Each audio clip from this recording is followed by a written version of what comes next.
Sir Matt Busby said that at Manchester United we strive for perfection, and if we fail, we may just have to settle for excellence. You get the feeling that tonight, to win the 20th edition of the Betfred Super League Grand Final, it's going to take rugby league perfection. We've got the season's outstanding performers against the competition's most successful ever side. Tonight, the trophy is either going to go to the city it knows so well, or to the town it's never been.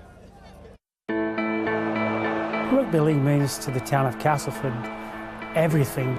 When we won the Challenge Cup, it's what the town needed and the club provided. I remember coming back in an open-top bus and displaying the trophy, and you could not move in the town. Leeds is a big sporting city, one of the giants in the north. Rugby league is like a religion in the city, and Leeds Rhinos is a brand. It means you're a winner, but it also means you look after each other and you support each other, and it's a place for everybody. If you take a good look behind success, you'll find the same consistent qualities. Castleford Tigers at their brilliant best. Qualities in one's character that make one strive for a goal with a standard of unmatched excellence. Darryl's injected that into this squad. It's a fairy tale season. Leeds have got their own fairy tale ending to send these two out as winners. Rob Burrow, Cass lad, Leeds legend. He will score your points, he will make breaks, he will bust tackles, he scares the opposition to death. It's a brilliant Burrow try! A fantastic Rob Burrow try! Danny Maguire, local boy, done very, very good. Super League has never seen a support player like Danny. Here is Sinfield, slides the kick in! What a try from Maguire! Big players will step up, heroes will come out of the game. To win this grand final would change this club forever. I couldn't want any more on grand final night than to watch Danny and Rob go out as winners. Has Castleford got the stomach to win this grand final? Absolutely.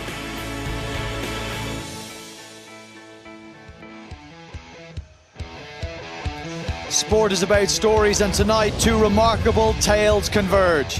While Castleford have spent most of their Super League stay as the competition's underdogs, tonight they will enter the arena as this season's most brilliant side, hoping for a first ever Old Trafford win. Facing them are the remarkable Rhinos, a decade of grand final dominance, and now just 80 minutes from a 12-month qualifiers to champions fairy tale. Well, for the Castleford Tigers, it is an unfamiliar trip to Old Trafford as they come here as a club for the first time in the Super League era. The Rhinos, it's their 10th visit to Old Trafford. They will be hoping to extend their 7 wins to 8 tonight. They have 80 minutes and the formidable opposition of the Tigers ahead of them. Well, of course, the big news this week was the non-selection of star fullback Zach Hardacre of the Castleford Tigers. We'll talk more about that in a little while. Of course, it has forced a reshuffle. In comes Jai Hitchcock for his 10th appearance of the season, and 38-try Greg Eden moves from the wing to fullback for the 4th time this year. Jake Webster and Michael Shenton are the centres. Shenton, the only one of the Castleford 17 with a grand final experience. He scored the opening try in the 2011 defeat for St Helens against, you've guessed it, the Leeds Rhinos. Greg Minikin with 19 tries on the other wing. The halves, the influential Ben Roberts, and the man of the moment, the newly crowned 2017 Man of Steel, Luke Gale. Ever-present Jesse Senilafeo plays game 34 of the season in the front row alongside Paul McShane and Nathan Massey. And there's a return for Oliver Holmes, who will hope that his injury-hit season ends on a high as he takes his place in the back row beside Mike McMeekin and Adam Milner, who with 2 massive contributions in a memorable semi-final win over St Helens played his part in his team's trip here. And on the bench, Grant Millington, we'll talk about him of course in depth, Junior Moores, Matt Cook and Alex Foster, whose fairy tale season continues. The coach is the man who walked out as a standoff for Leeds in the first ever grand final in 1998. 19 years later, he brings his hometown of Castleford to the big stage. Well, the Leeds Rhinos had a selection dilemma at fullback. Would it be Ash Golding or would it be Jack Walker? Walker got the nod. He takes his place in a potent back three of Tom Briscoe and Ryan Hall. Callum Watkins and Liam Sutcliffe the centres. Watkins now the goal kicker for Leeds, of course. Joel Moon is in the halves alongside Super League's record try scorer Danny Maguire, who after 423 Leeds appearances bids farewell to the Rhinos tonight. He scored 6 tries in his last 8 grand final appearances. Well, speaking of tries, plenty have come from the forwards for the Leeds Rhinos. Matt Parcell with 17, Adam Cuthbertson with 13, a combined 30, which dwarfs the figures of the wingers for the Leeds Rhinos. And the big news is Stevie Ward will play. Dislocated his shoulder last Friday against Hull FC. He has been past fit and is in the back row beside Jamie Jones-Buchanan. Well, a massive boost for the Leeds Rhinos, the inclusion of Stevie Ward. The bench is Brett Ferres, Carl Ablett, Anthony Mullally, who scored 3 tries in his last 3 games. And of course, the farewell to Rob Burrow. 492nd Leeds appearance tonight before retiring. He plays against his hometown team of Castleford. Coach Brian McDermott will be hoping for a 4th win as a Super League coach to go to his 1 victory when a Bradford Bulls player. Hello and welcome to Old Trafford. There is just under 1 hour to go ahead of the most eagerly anticipated grand final of recent years. Following on from a superb weekend of semi-finals, the sense of excitement here at the stadium is palpable, and I know I'm joined by a man who cannot wait for kick-off here tonight. Phil Clark, as if we didn't need them. Stories abound around this match here tonight. As I said, it is a game that everybody in the rugby league world has been looking forward to. Well, for grown-up rugby league players, this is like Christmas Day, and they're all hoping that at the end of it, there's a big present to rise for them on the winner's podium at the end of the match. It's a fantastic finale. There's no doubt that Castleford have clearly been the best team all season, but this competition is about being the best team tonight, and both of those sides are fully aware of that. We must address the news on Zach Hardacre's omission from the squad. The official story is it was a breach of Castleford's club rules. It means a man of steel nominee, a man who has been so defensively sound for them, so potent in attack, is no longer going to be part of this side. This can't have been an easy decision and will, of course, cause disruption to the Castleford team. It has to have massive impact on the side. Let's put it in fact. He's played 30 of the 33 games that the Tigers have played this season, and he's been heavily instrumental in so much of their attack. Not only that, the Castleford players voted him as the player of the season in their view, the player's player. Now, what this does to the team's confidence we'll only know at the end of tonight, but it is a massive shock for the whole club. OK, let's go back to the general story surrounding this game. You've got the town of Castleford, you've got their big city neighbours Leeds, you've got Leeds who have dominated the Super League Grand Final, and you've got Castleford coming here for the first time. So one of the major questions that's been around this game has been, how will the Castleford Tigers handle the pressure with all this huge crowd, this huge stadium, and all that comes with a grand final? That's right, because on paper they probably are a better rugby team, but you said the point earlier, sports at its best when it gets emotional, and that was clearly evident for both of these sides in the semi-finals last week. The challenge for Castleford is handling that emotion here tonight when they walk down that tunnel. They did come for a walk around on Monday to try and almost have a dress rehearsal, but with nobody in the stadium, it'll be a completely different scenario to what they'll face. And the minutes standing in the tunnel and then out onto the field before kick-off are vital ones. Every second counts. They cannot afford to lose the concentration in that period. OK, let's remind ourselves how the Tigers and the Rhinos arrived here. 30 Super League rounds, and it all then headed to last week's superb semis. A massive night, huge crowd, massive atmosphere. Here we go. Hardacre to the line. 50 seconds on the watch. Barber wide, and Regan Grace with a great try. That's a great ball. That's a great try from Morgan Knowles. Super League's top try scorer gets away from Smith. Ball inside. Luke Gale. What a tackle by Milner. And this is Milner. Nakinson to the line. Possible. He's just pushed it wide. Ryan Morgan for St Helens. Oh, they've got a penalty. We're going to get golden point extra time. Gale with a drop goal. Luke Gale takes Castleford Tigers to Old Trafford.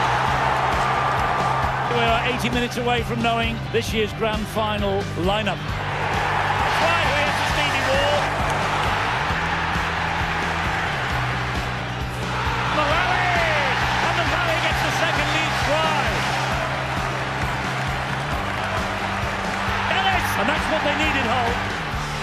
Mahe for Noel again.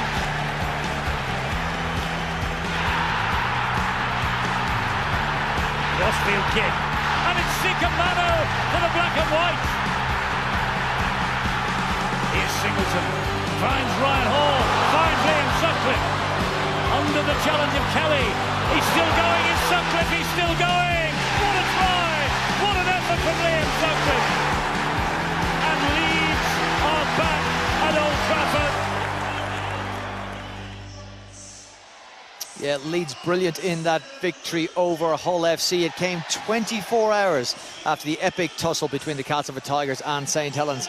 A game that if you were watching with us on Sky Sports, you would have seen what it did to Daryl Powell emotion-wise. Absolutely drained at the final whistle. He did compose himself. He did devote a bit of time to us this week very generously. Eddie Hemmings sat down with the two-time Coach of the Year for an in-depth interview. Daryl, first of all, congratulations for being Coach of the Year for a second time. To win at Old Trafford on Saturday night would be the icing on the cake, surely. It's unique, it's special.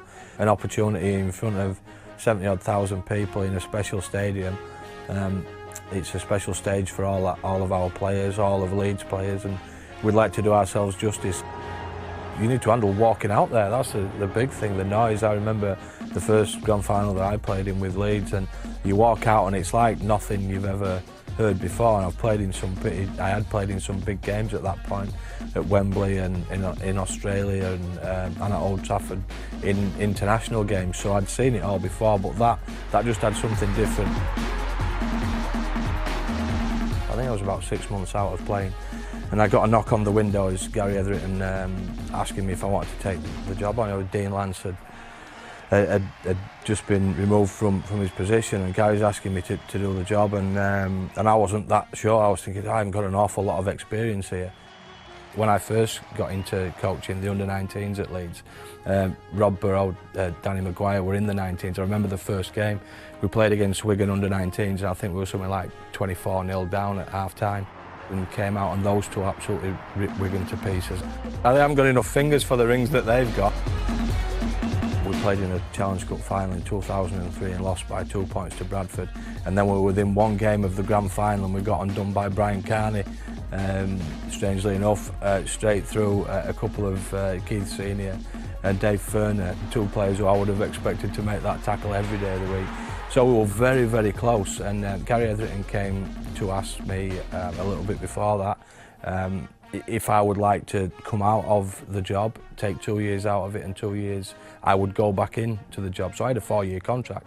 So I wasn't shown the door, I was given an opportunity.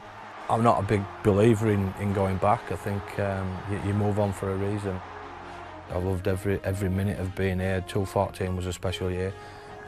Challenge Cup final to Leeds, we lost, and they were outstanding on the day.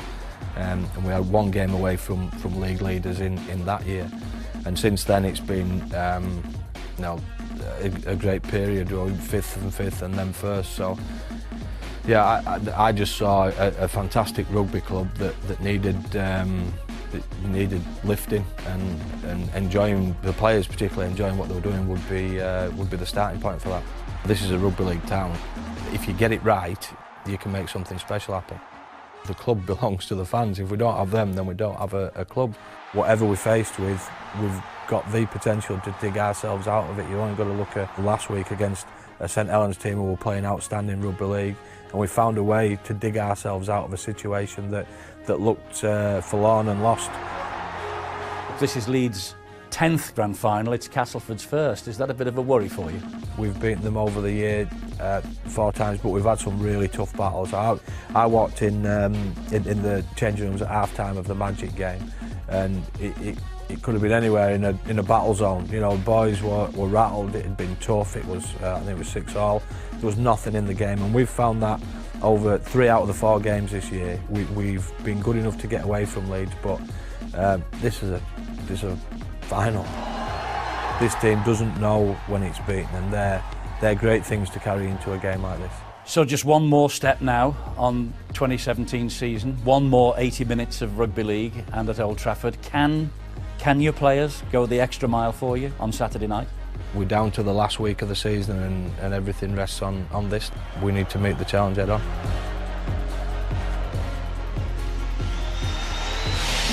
We have got the extended interview with a man who was, of course, one of the Rugby League's great players. We got his coaching career in depth with Eddie Hemmings on demand. It is available now. It is, let me tell you, well worth a watch. Well, I'm joined up here, high above the pitch at Old Trafford now by John Wells, who's alongside myself and Phil Clark.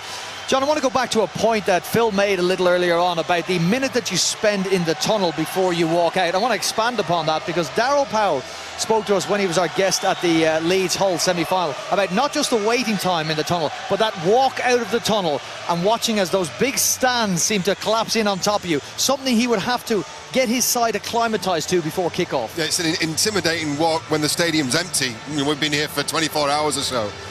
To walk out there with Castleford fans just on your shoulder 5 minutes before kick-off will be a huge thing for them to deal with. But this is a team, Brian, that's been on a journey, that is on a journey, and it's a cliche that's used far too often, but it certainly applies to Castleford in this case. And there's a change in attitude and change in culture at that club. And I'm sure all these little points, the winning the League Leaders' Shield, the appearance at Wembley and loss, the warm-up out here now, are all little ticks in boxes that they want to make en route to becoming a bigger and better team. And when you're doing something for the first time, you continuously have to answer questions that people ask. The final one, Phil Clark, is can they handle pressure? Can they do it on the big stage? And can they do it against a side who have won here on plenty of occasions? Well, my heart says I would like it to, but my head says no, because I think the loss of Zach Hardaker is too big a blow at this point in the season. Add to the fact that Leeds have so many stronger players back in the side. Ablett, Burrow, Briscoe, Ferris, Garbutt and Jones Buchanan, all players who didn't play at the start of the year when the Rhinos were embarrassed at the Jungle. They're back in the side. Jack Walker's at fullback. On paper now, Leeds look to just about have the advantage. Well, the Castleford Tigers have, of course, beaten stronger Leeds side than that 66-10 victory. They've won their last 8 games against the Rhinos, but Hardaker's loss, no doubt, is huge, John. It means Jai Hitchcock comes in. Greg Eden goes to full-back for just the 4th time this year. How does that change the dynamic of Castleford and how Leeds may attack? Well, certainly, let's acknowledge the loss you have from Zach Hardaker.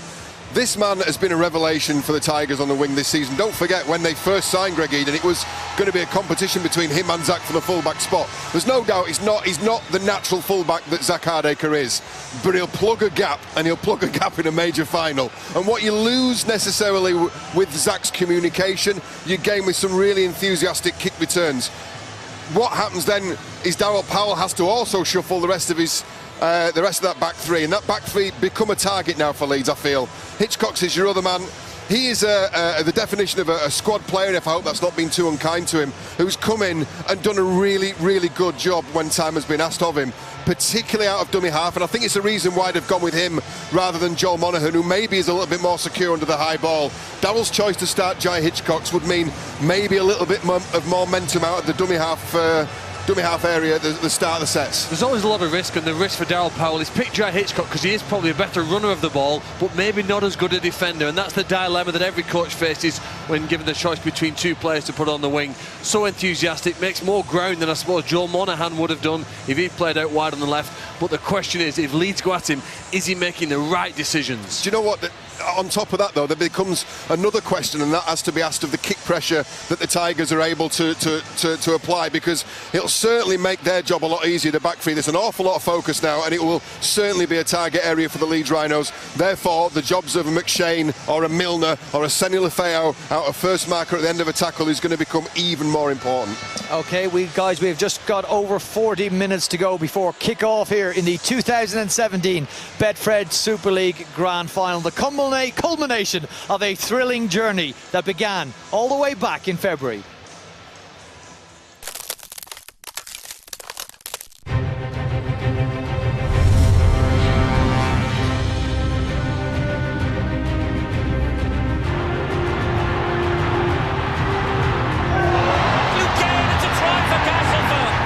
Castleford topped the pile in 2017.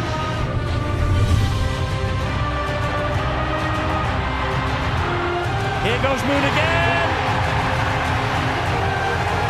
And Cuthbertson scores for Leeds.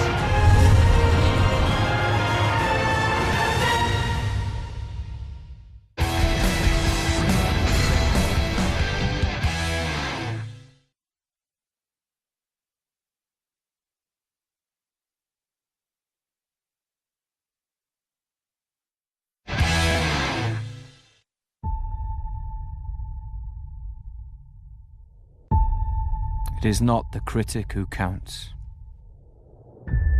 Not the man who points out how the strong man stumbles, or where the doer of deeds could have done them better. Credit belongs to the man who is actually in the arena, whose face is marred by dust and sweat and blood, who strives valiantly, who errs, who comes short again and again. Because there is no effort without error and shortcoming. But who does actually strive to do the deeds? Who knows great enthusiasms, the great devotions, who spends himself in a worthy cause, who at the best knows in the end the triumph of high achievement, and who at worst, if he fails, at least fails while daring greatly.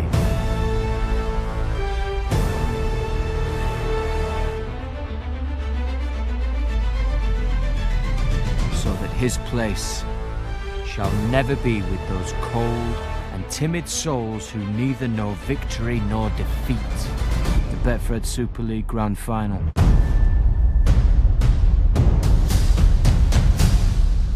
Dare greatly. Well, supporters from all rugby league clubs have made their way to Manchester this evening. It will, of course, be dominated by the supporters of the Leeds Rhinos and Castleford Tigers. Despite the inclement conditions, the atmosphere outside the stadium is absolutely electric. It is the 20th Super League Grand Final, and it sees the end-of-season specialist Leeds aiming for an 8th Old Trafford win. They go up against the Castleford Tigers team looking for their first ever win, and a win that would cap a remarkable turnaround for this club, who for years battled financial uncertainty but now sit proudly at the top of the Super League tree. Hello and welcome back to Old Trafford. The big news this week, of course, was the absence of Zach Hardacre from the Castleford Tigers side. For the Leeds Rhinos, there was a major question mark as to whether or not their star back rower, Stevie Ward, would be able to take his position out on the field due to injury. We can go down pitch side now to Bill Arthur to tell us exactly how and why Stevie Ward has had this remarkable turnaround and will play in tonight's Grand Final. Brian, it's the tale of two players, really, isn't this Grand Final already, with Zach Hardacre's absence for unexplained club disciplinary reasons. Greg Eden at full-back for the Castleford Tigers. No prizes for guessing where those early Leeds Rhinos kicks are maybe going to go, especially as the rain has just started to fall again here at a very damp, greasy Old Trafford. But Stevie Ward, meanwhile, takes his place in that Leeds Rhinos side, warming up at the other end of the field. Now, he dislocated his collarbone last week against Hull, given no chance of playing. Our poor old Stevie Ward, everybody said, one of the unluckiest players in Super League, injured for the big games, career again blighted by injury. He had to have an operation to put the dislocated shoulder back in under anaesthetic, and then his recovery was absolutely incredible. Couple of days getting over the operation, and then he was back in training and back in contention to play for the Rhinos. He was given the clearance by the club physicians to step up his training, and the decision was made to play him tonight at Old Trafford. I asked coach Brian McDermott if the Rhinos weren't taking a risk, and he acknowledged that maybe it was a risk, but it was a risk worth taking for a player who brings so much to the side in their second row. Now, I'm at the Stretford end of the ground. Population of the Castleford Tigers around 30,000. I reckon most of them are here at the end of this stadium tonight. Will they be singing Sweet Caroline at the end of this game, adopting Neil Diamond's anthem? Or will the Leeds Rhinos make sure their love is on the rocks? Brilliant, Bill Arthur. Thanks very much. Well, if Sweet Caroline is to ring out here tonight, the Castleford Tigers supporters will be hoping that the great Danny Maguire and Rob Burrow, in their last ever appearance between them for the Leeds Rhinos, have a quiet game. 914 times they have combined for the Leeds Rhinos. And you can imagine, with that many games, stories and memories between the two abound. One more time.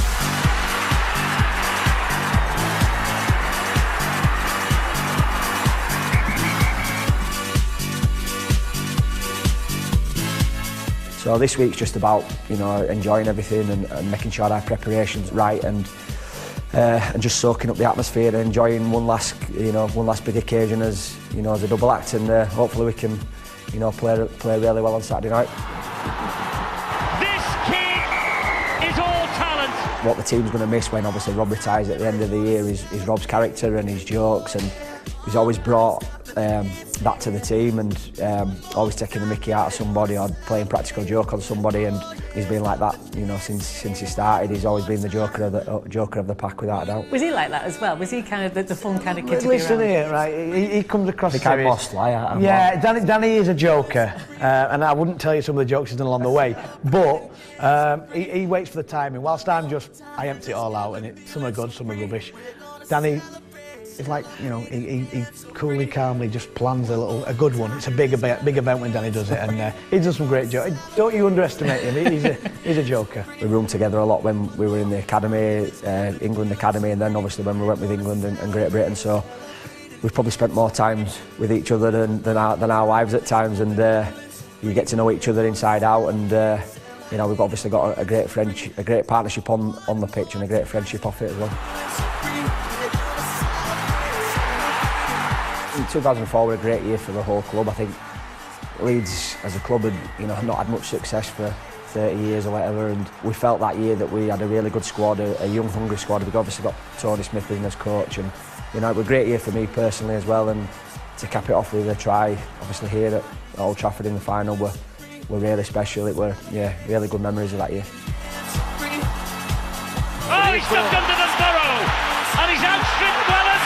It's a brilliant Burrow try. The try in 2011, I was the first one there, and I jumped on him, and it's a pretty special moment, that one. We like hugging each other, and the rest of the team are about 30 yards behind us, too tired to catch up. We've won 7 and fortunate to have done that, but every single one has its own different magic about it, and none's the same, everybody's different, and the season will be a bit different leading up to that. So whilst that will stand out for me as the tribe, you know, they've all been as good, just for different reasons. Do you feel that the era of the golden entertainers is on its way out now? It's certainly changing, you know, of the guard as such, and there's a totally new crop coming through and some real talented players. But I mean, Jamie Jones is holding on in there, isn't he? He's the last one, yeah. Jones will be there playing with grey hair, like Trevor McDonald, I think, still playing. But I mean, yeah, I mean, when you look at it in that respect, it's yeah. I mean, Kev and JP and people like that, and Kylie had gone. Then it's me and Danny, so there isn't many left. We've known each other a long time, and Rob's going down another avenue coaching now, and I'm obviously moving on to Hull KR. So it's going to be, the squad's going to be totally different, but like Rob said, we've had some fantastic times and some great moments together. I just loved every little minute of it. So, you know, I could look back and, you know, I'm happy to finish where I am now, and you know, look forward to the next chapter. One more time. Two of the great players of the Super League era, two of the great characters of the Super League era. Danny Maguire, of course, over to Hull Kingston Rovers. We will see him again in the competition, but for Rob Burrow, it is farewell after tonight. That will leave a hole in the Leeds Rhinos side. No doubt about that. No doubt about Brian McDermott having a plan to fill the hole left by Danny Maguire and Rob Burrow. We'll hear from Brian shortly. But Darryl Powell first. Both of the coaches spoke to Bill Arthur. Darryl, it's been a heck of a week for the Castleford Tigers already, good and bad. How are things? Yeah, good. Thought we trained awesome yesterday. Boys looked sharp, really smart. I thought the way we trained yesterday. So yeah, really looking forward to this. What a great stage, a great occasion for us to be involved in. But obviously, we want to win the game. That's the most important thing. A lot of talk outside the camp about how Zach Hardacre's absence is going to affect the side. Has it featured in any of the talk ahead of this game? No, not really. I don't see any need for that to be the case. You know, we've got to focus on the boys who are taking the field this evening, and a bunch of outstanding rugby league players. So, no, we've played for quite a few games this season where different people have been missing for different reasons, and you know, this group's pretty good at adapting, and I expect them to do so pretty well tonight. Just looking at them walking into the stadium, out onto the pitch, there's no sign of people sort of being overawed by anything. No, well, I don't think so. I mean, we'll find out when we get into the game, and you know, a good start's really important in this game. Obviously, it's going to be wet, so kicking games are going to be crucial, and you've got to manage your emotions when you get out there, because it's going to be pretty noisy, and then it's managing our game and making sure we deliver what we need to. Air of confidence about your players, as though they know what they're up against here. Well, there's no doubt that Castleford are a very good team, and we're going to need to be very good to beat them, and they'll come out and be very good, and because we know that, we know what's in front of us, there's no doubt, there's no confusion. We know we're going to have to knock out a giant of a team, but we can do it. And I'll tell you, for the majority of the year, for a large part of the year, we've never really believed we could do this, but over the last month, certain things have happened, certain things have said, certain things have unfolded, and we believe we can win, Bill. Thanks, Brian. Good luck. Thank you. Cheers. He has remained confident throughout this year, and it has been somewhat of a roller coaster year, but think about the journey the Leeds Rhinos have been on. Qualifiers in 2016, grand finalist Terry O'Connor in 2017. He said if a book was written about this, he'd be first in the queue, Brian McDermott, to buy it. It's incredible, isn't it? What they've gone through as a team. You look at the players that are involved in today's grand final, there's probably only two that didn't feature in last year's qualifiers, and that was a big shock to everyone in the game. And I just think that you look at Leeds Rhinos, they've got this confidence, they've got this swagger about them. Barry, it's all set up, as I said, for one of the most remarkable grand finals. We just hope that the game delivers on the expectation here today. Brian, I can't remember being as excited for a grand final in the 20 years that we've held it here at Old Trafford. Even the one back in 2004 I played in, it was a magnificent achievement, but I was up at 5 o'clock this morning, so excited, couldn't wait to get to the ground. I think it's the best attacking side. Castleford have been the best side all year, but this Leeds side, they've done it on the big stage time after time after time. He's that excited, he's had breakfast 3 times. Let's look That's why he was up early. Let's look at some of the players here, Terry, in detail. We're going to focus on 2 at the Castleford, of the Castleford Tigers. 2 contrasting players, but both brilliantly effective. Well, Darryl Powell last year said that if we want to get better and we want to achieve things, we've got to improve our defence. I think the best defensive player for the Castleford Tigers is Adam Milner. I think what he does, Brian, he puts his body on the line. He's not the biggest of players. He is the enforcer. He's missed more tackles than any other team, any other player in Super League. But that's because the way he gets off the line, he tries to belt the biggest player. And last week against Saints, I think this was the game changer. Everyone thought that Tommy Makinson was going to score that try. He comes across, he knocks him off the field, then he goes up the other end and scores a try. I think he's a tremendous player, mate, and he certainly gives the players around him a big, big lift. Luke Gale, crowned man of steel, Terry, during the week. I mean, again, a player that they're going to have to, the Leeds Rhinos, keep a close eye on and try if they can to shut him down. Well, he's the big indicator. He's the go-to man, isn't he? He's named in the Super League Dream Team. 3 years on the bounce now. He was the man of steel. Everything that you look at from Luke Gale, he's got so much confidence.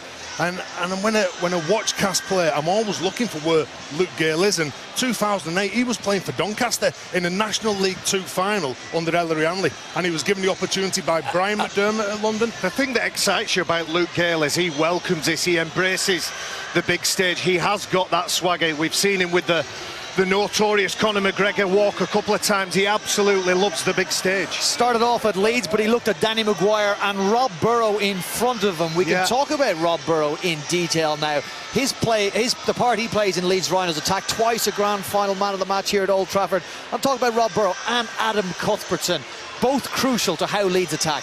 I think there's going to be 2 phases to this game. I think there's going to be the start, the beginning, and the offload game of Leeds. If you think about the contrasting styles of both teams, it will be the offloading game of the Rhinos versus the passing game and the execution of the Castleford side. But for Adam Cuthbertson, he's going to start that. They need to start big and put that element of doubt into the mind of the Tigers. Said they have to keep him to 2 or 3 offloads to have a chance, because he'll start all that Leeds Rhinos attack. It's easier said than done, I reckon every side has said that throughout the year, but he averages 4 or 5 a game. He's absolutely brilliant. They have managed to, in a couple of their victories this year, though, keep him to 2 and 3 and won the games, Castleford Tigers. He seems to get the ball out when everybody else thinks he's literally getting down to play the ball, and for Cuthbertson to start the game and just disjoint things a little bit for the Tigers will set the platform for Rob Burrow to come on, change the game, just mess everything up, just go and disrupt everything in terms of Castleford and just get Leeds on that. And he's got it better as the Super 8s have gone on, Rob Burrow and Danny Maguire. Yeah, they're playing behind a decent set of forwards as well. I think Garbutt has really had his best year.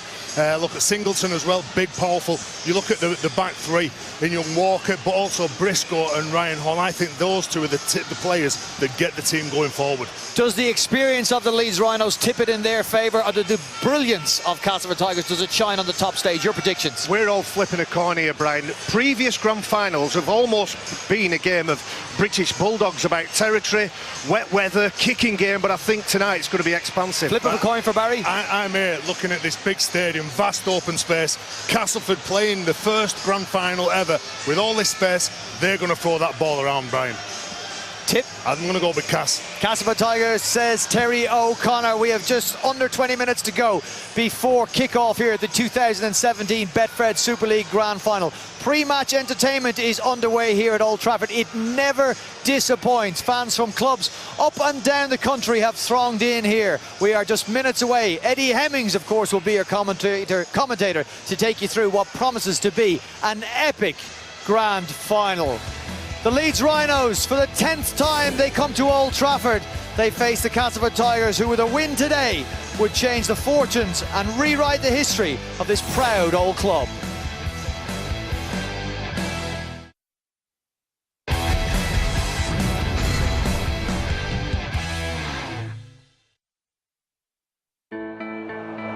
Rugby league means to the town of Castleford everything. When we won the Challenge Cup, it's what the town needed and the club provided. I remember coming back in an open-top bus and displaying the trophy, and you could not move in the town. Leeds is a big sporting city, one of the giants in the north. Rugby league is like a religion in the city, and Leeds Rhinos is a brand. It means you're a winner, but it also means you look after each other and you support each other, and it's a place for everybody. If you take a good look behind success, you'll find the same consistent qualities. Castleford Tigers at their brilliant best. Qualities in one's character that make one strive for a goal with a standard of unmatched excellence. Darryl's injected that into this squad. It's a fairy tale season. Leeds have got their own fairy tale ending to send these two out as winners. Rob Burrow, Cass lad, Leeds legend. He will score your points, he will make breaks, he will bust tackles, he scares the opposition to death. It's a brilliant Burrow try! A fantastic Rob Burrow try! Danny Maguire, local boy, done very, very good. Super League has never seen a support player like Danny. Here is Sinfield, slides the kick in! What a try from Maguire! Big players will step up, heroes will come out of the game. To win this grand final would change this club forever. I couldn't want any more on grand final night than to watch Danny and Rob go out as winners. Has Castleford got the stomach to win this grand final? Absolutely.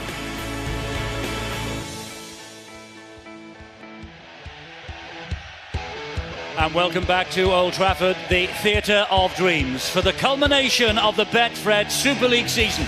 It's the 2017 Grand Final, the end of a journey that began way back on the first weekend of February for two teams that went to the top of the table and finished second. Castleford Tigers and Leeds Rhinos waiting to do battle, and the Betfred Super League trophy being brought into the stadium right now, the first time that this sellout crowd have seen it today.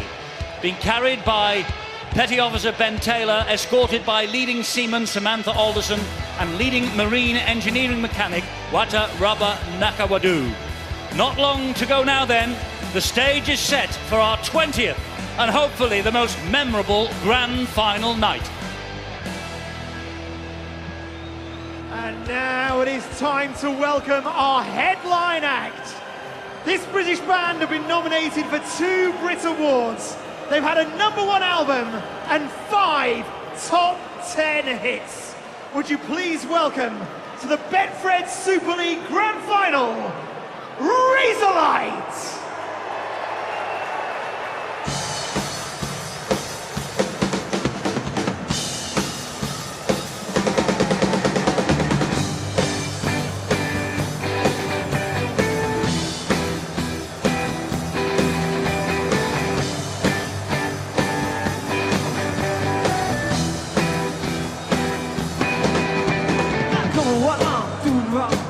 Maybe I've been here too long. The songs on the radio sound the same. Everybody just looks the same. But then last night was so much fun. And now your sheets are dirty, the streets are dirty too. But you never look back over what you've done. You remember when you were young, you lose yourself in the morning. You know we won't remember the day. In the morning, you know it's gonna be alright.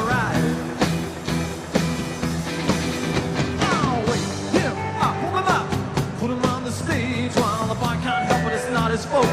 Just a dangerous, dangerous age. But then every night, so much fun. And you're still out there, darling, clinging on to the wrong ideas. I never regret anything I've done. Remember when you were young, will you lose yourself in the morning? You know we won't remember the day. In the morning, you know it's gonna be alright.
What a drag it is, the shape I'm in.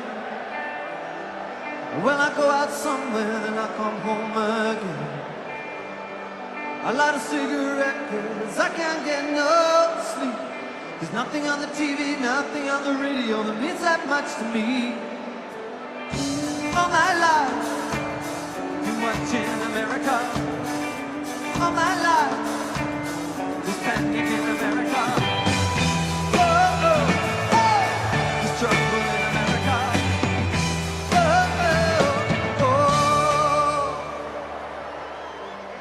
Yesterday was easy, had script, but I don't know what it meant. A lot of cigarette cause I can't get no sleep.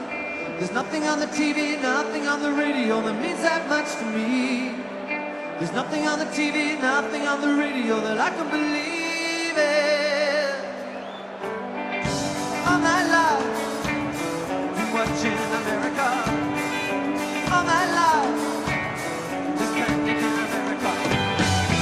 Oh, oh, oh, just trouble in America. Oh, oh, oh, just panic in America. Oh, oh, oh.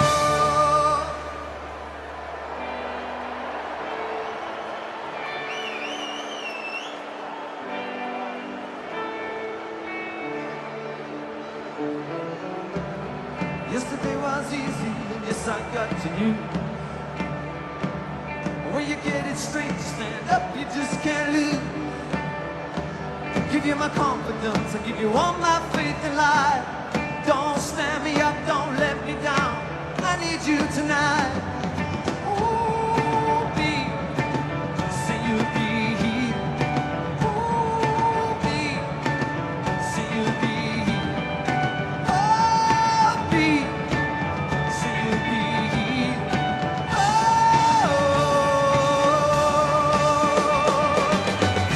all my life, been watching America. All my life, this panic in America. All my life, oh, been watching America. Oh, oh, oh, tell me how does it feel? Tell me how does it feel? Tell me how does it feel? Why do you still feel?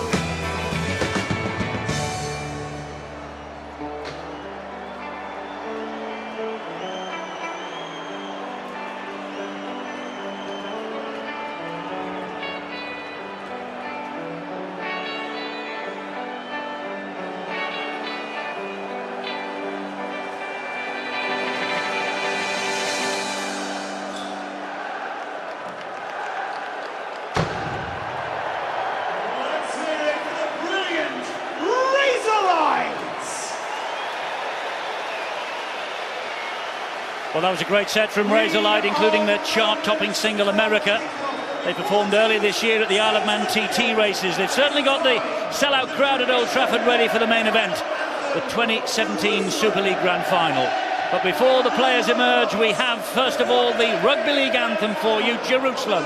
It's about to be performed by the English soprano Laura Wright, who has sung at some of the biggest sporting events in the world. And here she is again at Old Trafford for this grand final. Laura Wright!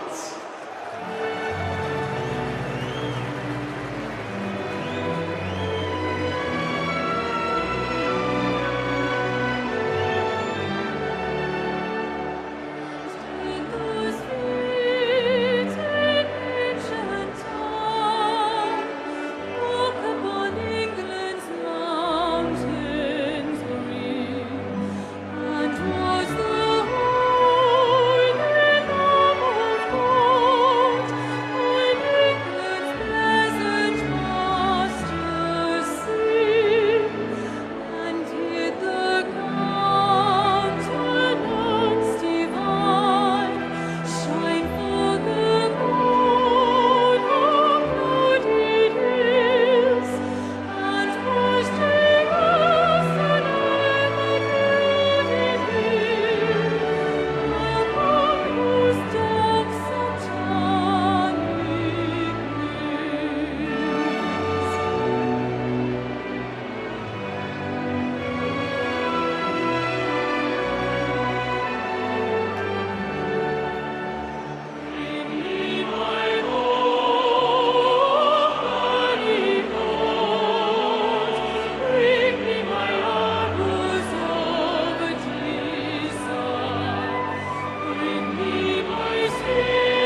was absolutely marvellous. Roar right. A standing ovation from everybody inside Old Trafford. All 73,000 of them. 30,000 from Castleford. Countless more from the Leeds Rhinos. It's only a town, Castleford, of about 40,000 people. Last man out tonight. Turn off those lights. The Theatre of Dreams awaits. And here are the players. These are the men we have come to see for the end of the 2017 Betfred Super League season. Through the smoke emerges Darryl Powell, Michael Shenton, Brian McDermott and the Leeds Rhinos. An electric atmosphere. Full house. All the tickets were sold days ago. What a day for this man, Darryl Powell. The grand final culminating a season which has seen him crowned again as the Coach of the Year. Wonderful atmosphere. It is this moment that makes every player's hairs on the back of their neck stand on end. Castleford against Leeds.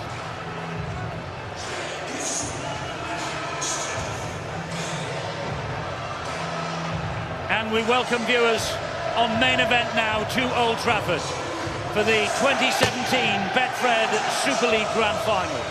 It's the 20th showpiece occasion at the Theatre of Dreams. Castleford are here for the first time against the veterans of Old Trafford. They have the Coach of the Year. They have the Man of Steel. They are the Club of the Year. Do they have it in them tonight to go the extra mile? But Leeds Rhinos, they played their first grand final in the inaugural year of 1998. Darryl Powell was in the side that lost to Wigan. They've been here 10 times now, and they have won each of their last 6. It's time for all the talking to stop and the action to begin. What a night. What a night for the end of a pulsating season, and what a night for this young man. James Child, the match referee, looks like he is savouring every moment of this, his first major final.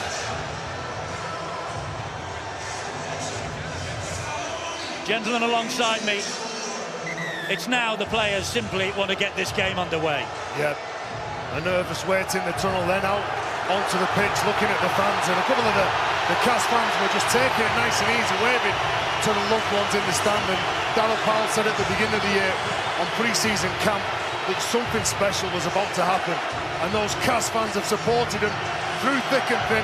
They've watched the side entertain everybody, but you look at Danny Maguire, Rob Burrow, Jamie Jones-Buchanan, those players have got 26 appearances in a grand final.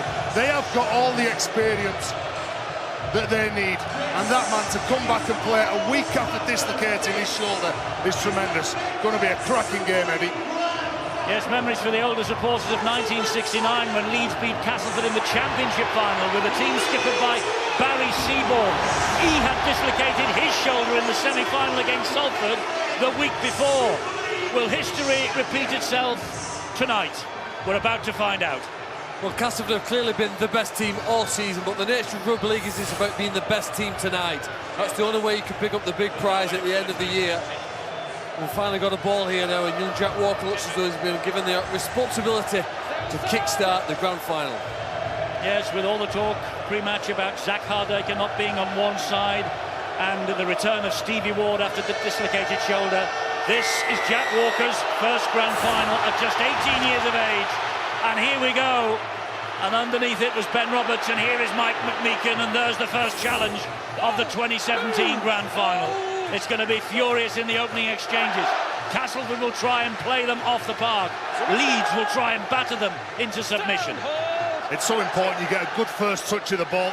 Nice confident start. You You can't just feel your way into the game. You've got to make sure that you command the ball. When you get the ball, you've got to make sure that you do something with it. And here goes Milner. He nearly did something with it before he was collared by Mitch Garbutt. Quick play of the ball. Paul McShane. Was Garbutt standing square? The referee says yes, he was, because we've reached tackle number 5. Castleford just inside their own half. Roberts with a left-footed kick.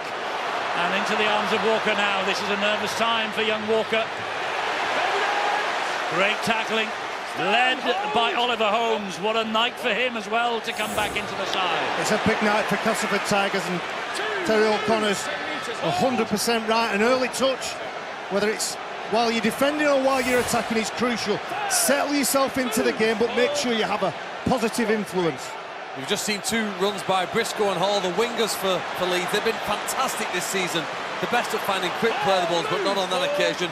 Then they've stopped the next go-forward man with Mitch Garbutt, but Parcell's off. Matt Parcell has been a standout figure for Leeds in this his debut season. Gets the ball away to Maguire. Got the kick away, but that will run dead.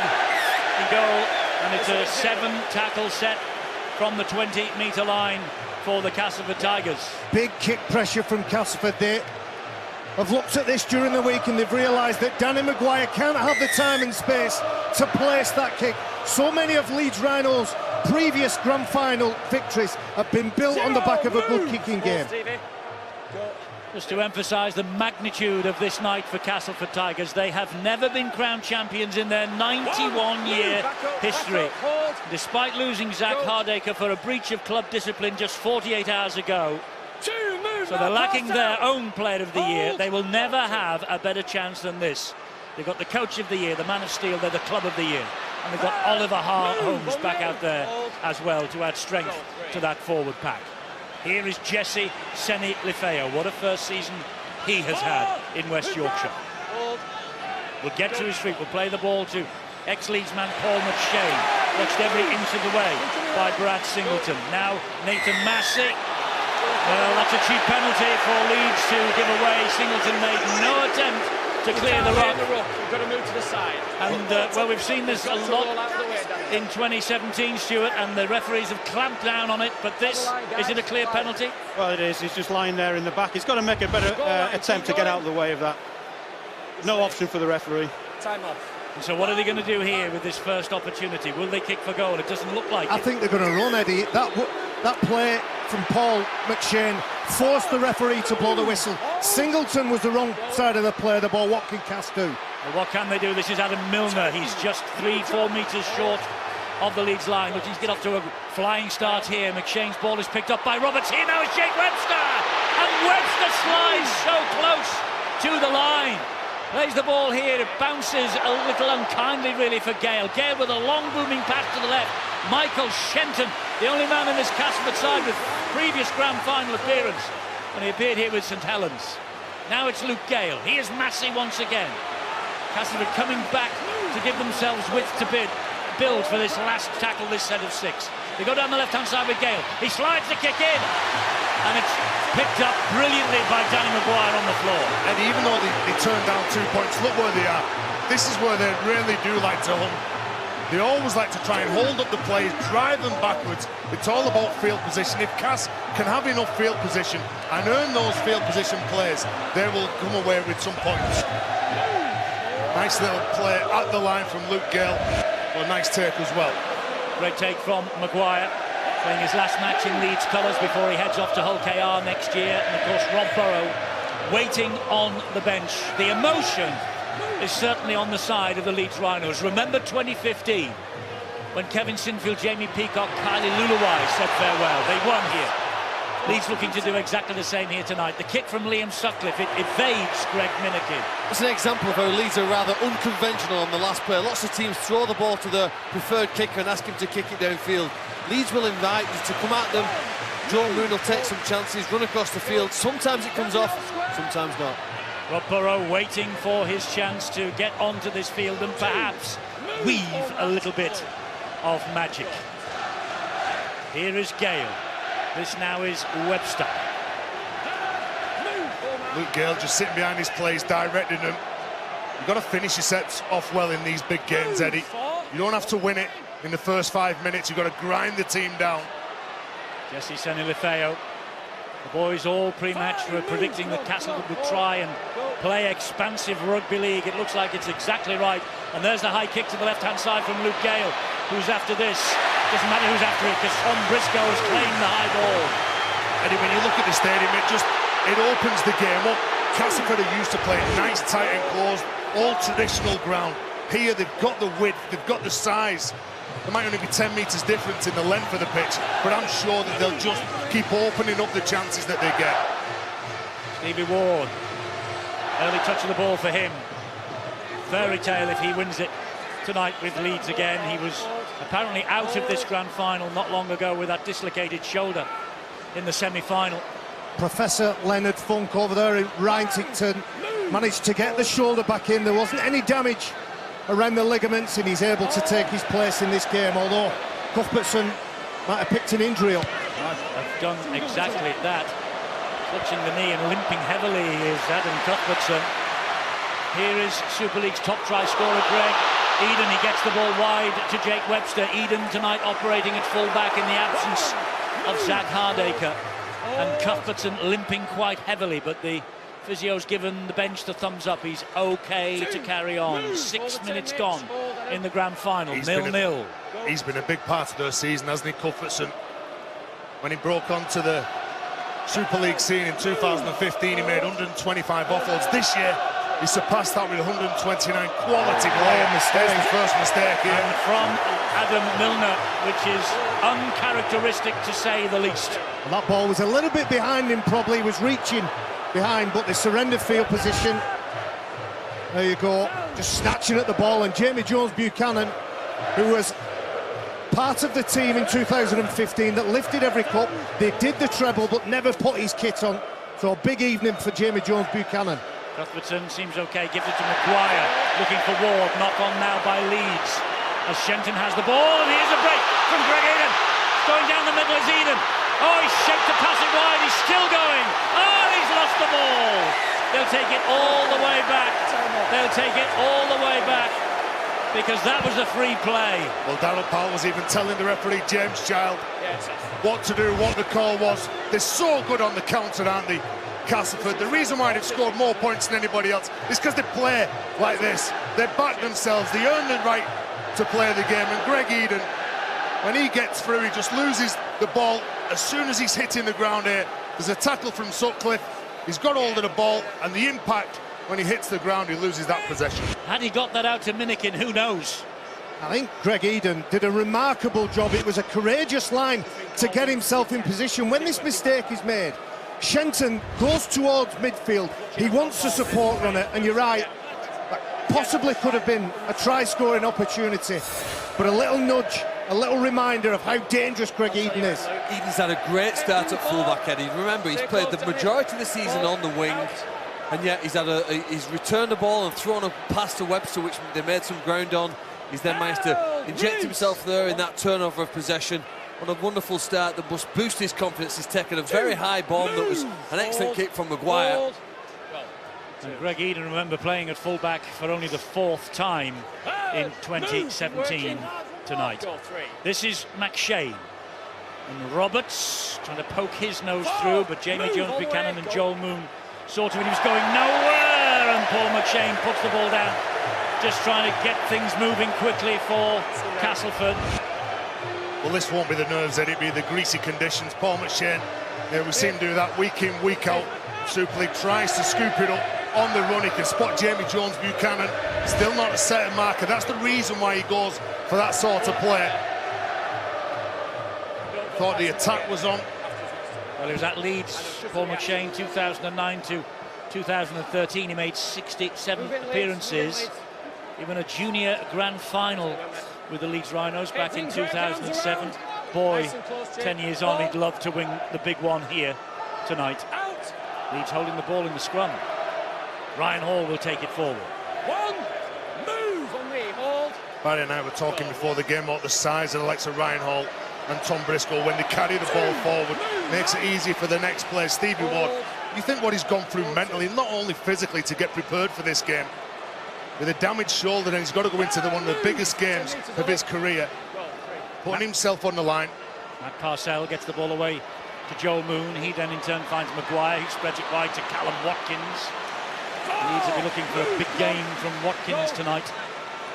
Ward to Maguire again, seeing plenty of it early. Here is that man Watkins, but 3 there to bring him down. Well, Watkins scored a brilliant try when they last played against Castleford back in the Super 8s. It was a one-on-one with Michael Shenton. And the challenge for Leeds tonight is to get as many of those one-on-ones as they can. That Glenn, another example of how Leeds, when it comes to the last player, they're not afraid to try different things. And that's a magnificent result as well. That's unbelievable.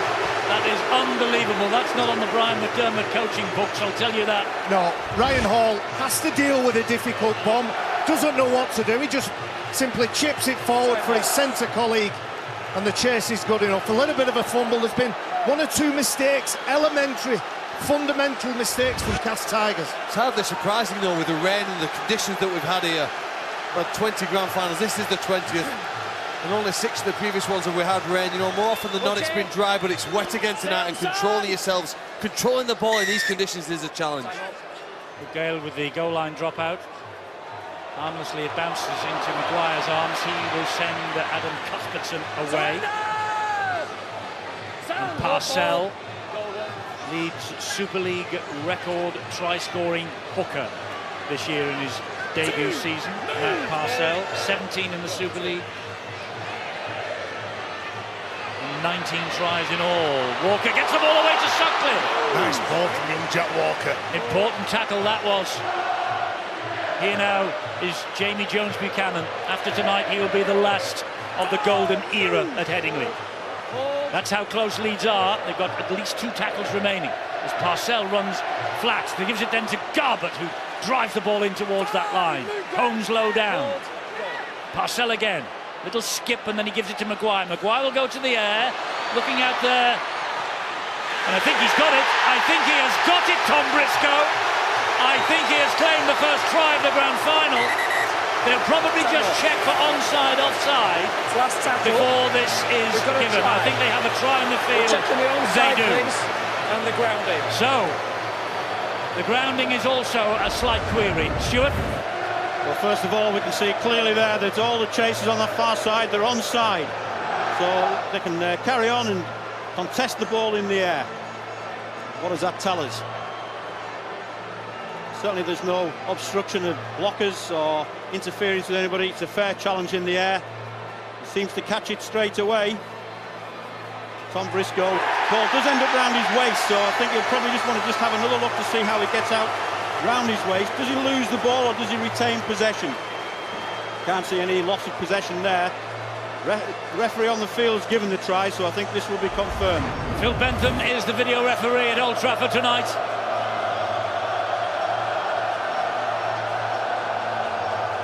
And Phil Bentham presses the green light.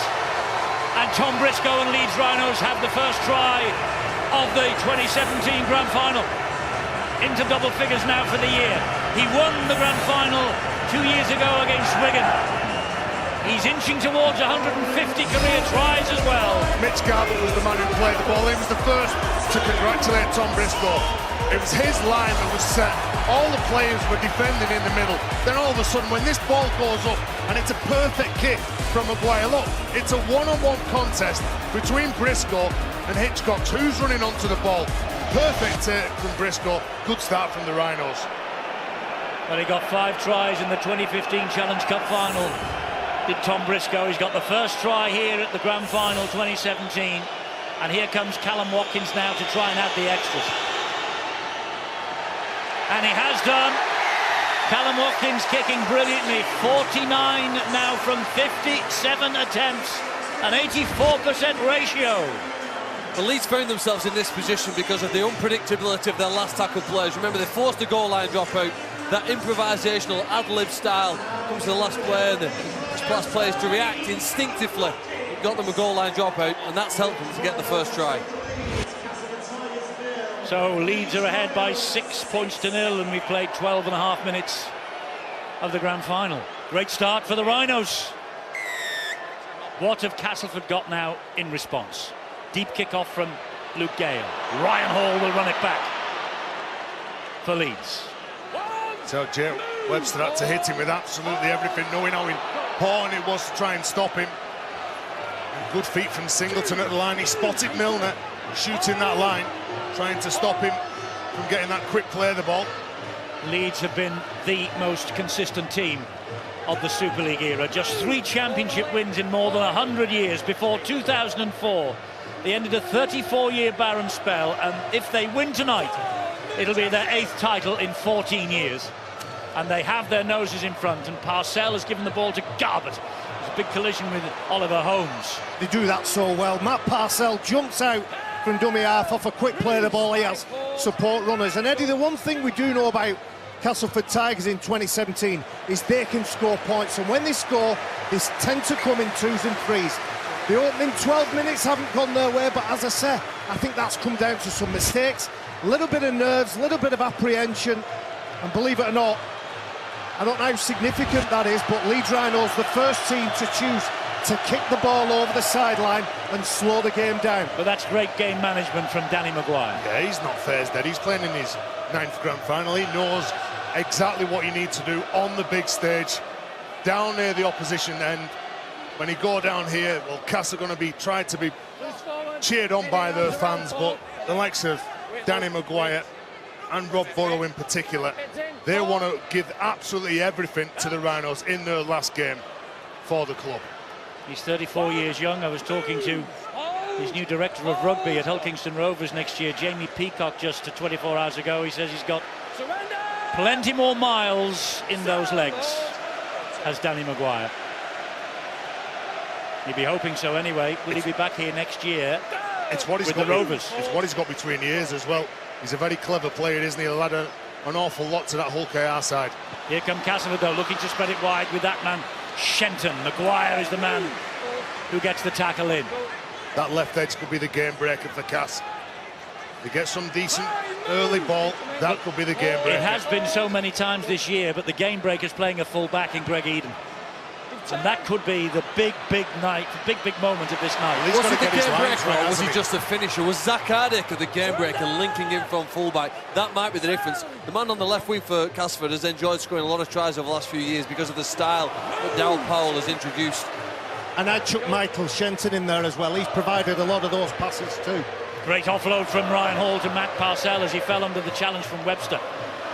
Here is Garbett again. He makes good ground forward. He gets Leeds over the halfway line. He's a big, powerful man, isn't he, Garbett? He's been one of the standout forwards this year for the Rhinos and in Super League. Cuthbertson, the offload king. Yet again in 2017, Parcell with a flat pass to Ward. The Romantics, the neutrals, want Castleford to win. But Leeds have got an agenda all of their own. And here they come again with Singleton. He gets them to the last tackle in possession. 30 metres away from the Cass line. Moon with a crossfield left-footed kick. It's gone high. Big test for Eden. He comes up with the ball. Well, he knew that he was going to be tested early on in this game. A big job, isn't it? He's got not only got to get his lines right, he's got to make sure that his defence is good. Underneath those high balls, he's got to command the ball, be confident when he leaps for it. And what a big job for this man, Jai Hitchcock. He's only played 18, or this is 18th appearance in 2 years. And until the schmozzle that surrounded Zach Hardaker 48 hours ago, he obviously was never going to play in this grand final. Michael Shenton is claiming this ball is stolen from him. The referee's given a knock on. I'd say that's the third unforced error, really. Maybe the ball's been stripped out there, but it's too late, isn't it? The referee's already given the scrum down. You have to accept that and move on. But that's 3 mistakes they made now in the opening quarter of this match. Handing the possession too easily to Leeds, especially here now, just 30 metres from the Tigers' try line. Loose forward, heading. Well, a loose carry is the verdict of James Child. 17 minutes on the watch, Leeds ahead 6-0, looking to get their second try of the grand final. Jamie Jones from the base of the scrum, halted by Milner, helped out by McShane. This is Joel Moon. Moon then gives it once again to Cuthbertson. They'll try and wrap him up if they can. They don't want him offloading. They succeed in the job this time. They're 15 metres away from the line of the Rhinos. And here now is Maguire. Drops the pass off to Brad Singleton. Good tackle by McShane again. Parcell waits. Goes down the right-hand side. Garbett. Garbett keeps the legs pumping, gets to within a metre. Still 2 tackles to go in this set for Leeds. Parcell bullets the pass back to Moon. Moon then drops it off to Jamie Jones-Buchanan. Again, the defence stands firm in the shape of Milner. Last tackle coming up here. Parcell gives it to Maguire. A dab to the in-goal area. It's a try for Callum Watkins! It could be a try for Callum Watkins. Leeds are celebrating. James Child just wants to make absolutely sure that they do have a try on the field. Was the grounding A-OK? Callum Watkins. Well, we're happy on the field with the onside from this kick, and you can see why. All well behind the ball. All goes down to the grounding on Callum Watkins. Does he get the ball down? See, the ball bounces up just as he gets to it, so he's got to have it on, and he's got to keep the pressure on all the way down. Oh, does he lose that ball? I think he's lost it. Is there a gap between his hands and the ball? Because the ball's off the ground, he's got to take the ball all the way down with him. I think that ball comes away. There's a definite gap between his hands and the ball as the ball hits the ground. And I think there's sufficient evidence there that his hands have come away from the ball as he's tried to ground it. Well, here is the biggest decision of the night so far for Phil Bentham, the video referee. On-field decision is a try. What's the decision in the booth? Because the ball's in the air, his hands have to stay on that ball all the way down. And there's a gap in it there. If I'm making that decision, I'm saying no try. Well, here it comes from Phil Bentham, and he agrees it's a no try for Callum Watkins. He's disappointed. I think the picture showed clearly it came away. That was a knock-on without a doubt, but Brian McDermott and that right smile is coming off the back of his side, really challenging Castleford with the kicking game. Callum Watkins, he's disappointed, but the variety that the Rhinos have got with their kicking game, the way that they're mixing up with Moon and Maguire is really troubling the Tigers. Castleford then have beaten Leeds on the previous 8 occasions they have played. Darryl Powell has made a couple of changes. Junior Moore's there. Grant Millington also on the field. Well, he's played his joke already. People talk about Castleford's success this season. It very often centres around Moores and Millington coming on about the 20-minute mark. It's turned so many games in their favour. By the time they get to half-time, games have almost been won. Can they have the same impact on the big stage? Grant Millington, the dream team prop forward. Here they come down the right-hand side with Webster. Leeds, though, muscling up in defence. 30 metres away. Here is Roberts. Jinks inside a couple. Dabs it towards open space. And Callum Watkins clears up for Leeds Rhinos. That was a mistake. That Ben Roberts didn't expect to get that kick. Ultimately, he put it, dabbed it across 10 or 12 metres and made Leeds work hard to collect it, but they need to be better organised on the last tackle. I think the Rhinos are dictating the pace of this game. The forwards are doing a very good job. They're setting up their attacking points. They're just listening to what the players who are involved, the likes of Matt Parcell and Danny Maguire, are telling them what to do. Anthony Mullally is out there as well for the Leeds Rhinos. Number 20 on his back. This is Liam Sutcliffe. Here is Parcell. Now it's with Moon. He gives it further width to Maguire, and he goes high. Pouched on the far side. Jai Hitchcock's safe underneath that, and look at the reception committee that was waiting for him. Well, it was well taken, wasn't he? He was under an awful lot of pressure from Briscoe. They didn't go for depth. They didn't go to kick it into the corner. It was an attacking kick that meant to put Hitchcock's under an awful lot of pressure, hoping to force an error.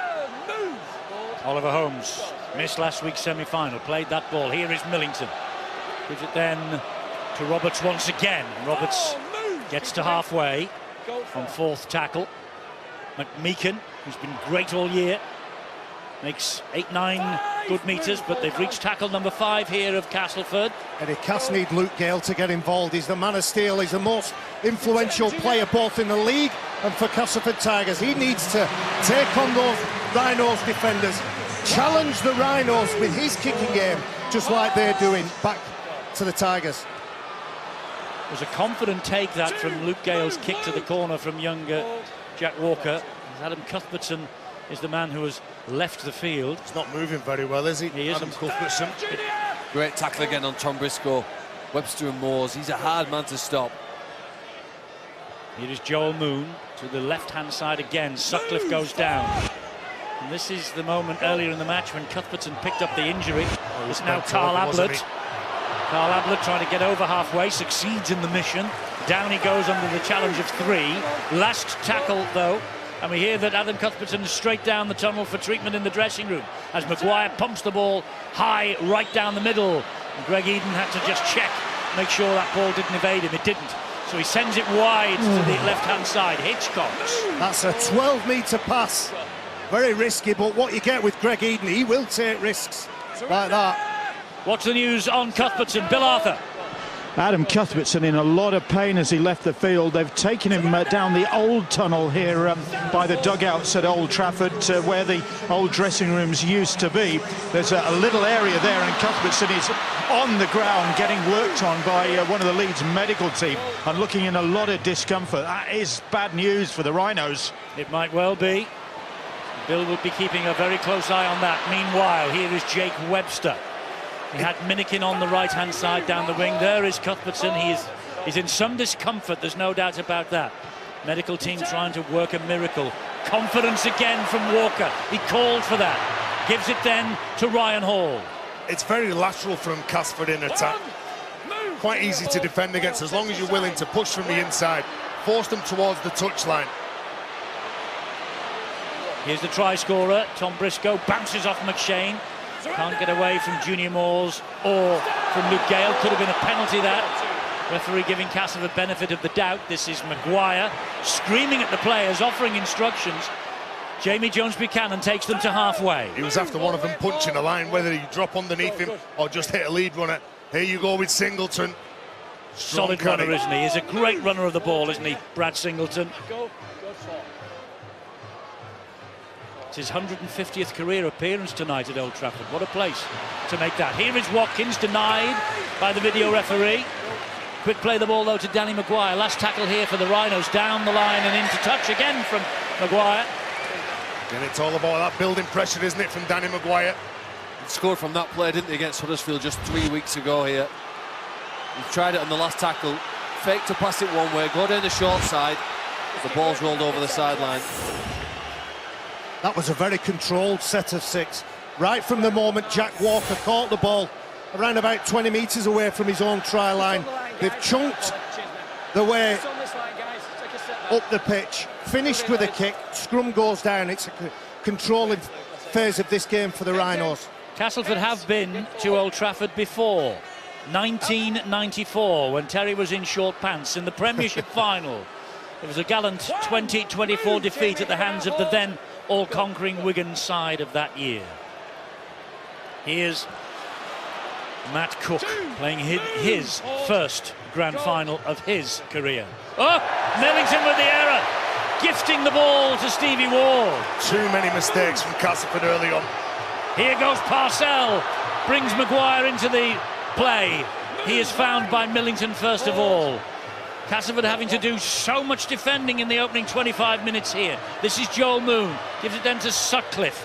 Sutcliffe gets away from the first challenge. Can't get away from the next 4 men in. But they're so close again to that Castleford line. Ryan Hall finds Jamie Jones-Buchanan. Here is Ablett. Good tackle low down it was by Moores. Parcell to Moon again. Moon to Maguire. Maguire then looks and finds Stevie Ward. Castleford defending their line with gusto, but how much is this taking out of them for later in the match? It's with Maguire. He feigned to go left, he's gone right, then he comes back left again to young Walker. Walker is pulled down 3 metres short on tackle number 5. Disentangles himself from the Castleford defenders. Parcell to Maguire, high kick towards this left-hand side. Claimed and punched back by Ryan Hall to Jamie Jones-Buchanan. It's now with Liam Sutcliffe. He's lost the ball. Errors on both sides, but Castleford at the moment making more than Brian McDermott's Leeds. They're making the mistakes in their own half, Eddie, and that's what's leading to all this field position from the Rhinos. They've got enough damaging players, the Rhinos, whether it be the forwards in Singleton and Garbutt, or whether it be the players that can create something out of nothing in Parcell and Maguire. They'll certainly hurt you, and what they will do, they'll tire you out as well. You can't keep defending in big games. It's hard emotionally and mentally. As the drizzle again starts to fall from a slate grey Manchester sky. Castleford Tigers in possession with Junior Moores. Leeds hunting the mistake in defence deep in Tigers territory. Moores will get to his feet, plays it to McShane. Cook will take it forward. Solid in the front from him. He gets to the 40-metre mark. 3 gone this set. McShane, Gale, early kick looking for a 40-20. Can't get it over the head of Ryan Hall though. It's a wide pitch this. It's a long pitch this, Old Trafford. Well, that's a big tackle. Oliver Holmes met the young fullback. He's claiming a knock on given by the referee, but the end of sets is the difference. The opening quarter, the end of the sets from Leeds have been significantly better than Castleford's. Here's Brad Singleton. They have, but Castleford will be pepped by that scoreline of 6-0 in Leeds' favour. It's been incessant Leeds pressure, but they've only got the 6 points to show for it. OK, they've had a try disallowed. Could have been worse. Moon with a flat pass to Watkins. Down he goes under the challenge of Michael Shenton. A sellout crowd at Old Trafford. You get the feeling here tonight they're almost holding their breath, waiting for this grand final to take flight. And I tell you what, that's great defence. That is great defence from Leeds. Excellent kick and excellent defence, isn't it? You don't just sit back and admire. Just back, just on the field, Brett Ferris. Yeah, well, you've got to make an impact, haven't you? And that's exactly what he's done. His first contribution, he's looking at where that ball is. As soon as Ben Roberts catches that ball, he waits for him to hit the ground. Then it's all about getting him over the try line. What about the timing of the tackle from Brett Ferris? The split second his foot hit the floor, shoulder into the ribs, and then leg drive from that point. So goal line dropout for Castleford to defend again. 25 wins from their 30 league matches this year. They've done it in style. They were 10 points clear of Leeds after 30 rounds. That matters naught tonight. And that was a great run from Singleton. Nice wind up from him. Picked out a play, run straight at him, followed by Mullally here. And that run after 27 minutes of intense finals rugby league. Maguire gets it away to Walker. Walker then finds Callum Watkins, and Watkins goes without it. Free play for the Tigers once again. Well, one thing you can't give Callum Watkins is space and time. Michael Shenton hits him as soon as he catches that ball. His footwork is absolutely excellent over there on the right-hand side, and that's a good battle. Michael Shenton versus Callum Watkins. Isn't it amazing to think, Eddie, this time 12 months ago, Leeds had just been battling it out in the qualifying 8, and the team's more or less the same apart from Jack Walker and Matt Purcell. Yes, it was just one of those things. I think they will try and put it down to that, Leeds. I'm sure they will. Matt Cook with a great offload. Finds Luke Gale, who finds Oliver Holmes, who finds Michael Shenton. Right on the halfway line, he plays the ball. Here is Luke Gale once again. Gives it then to Junior Moores. Moores looking for someone to give it to. Grant Millington and overrun him. He's just looking to play, just looking to pass. Earn the right to play, go forward. Get some quick play the balls, let Paul McShane get out from dummy half, bring on Luke Gale. Here is Gale now, will hoist this high.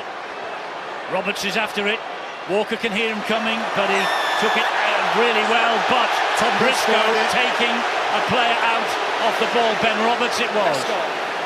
Tom Briscoe alters his line, shoulder charges the chasing standoff Roberts, and that's a clear penalty. And perhaps a second chance here now to kick at goal, whether they elect to take it or whether they're going to stay here. They had another similar chance earlier in the game. You can see here clear obstruction from Tim Briscoe. He jumps into him. Yes, and Castleford will run it. This is Matt Cook. The first chance in a while, really, that they've had any pressure coming at them, this Leeds defence. Let's see what they've got right now. That's good hands. McShane finds Gale. Gale then finds the eye. The ball knocked out of his hand by Danny Maguire. That's a try saver.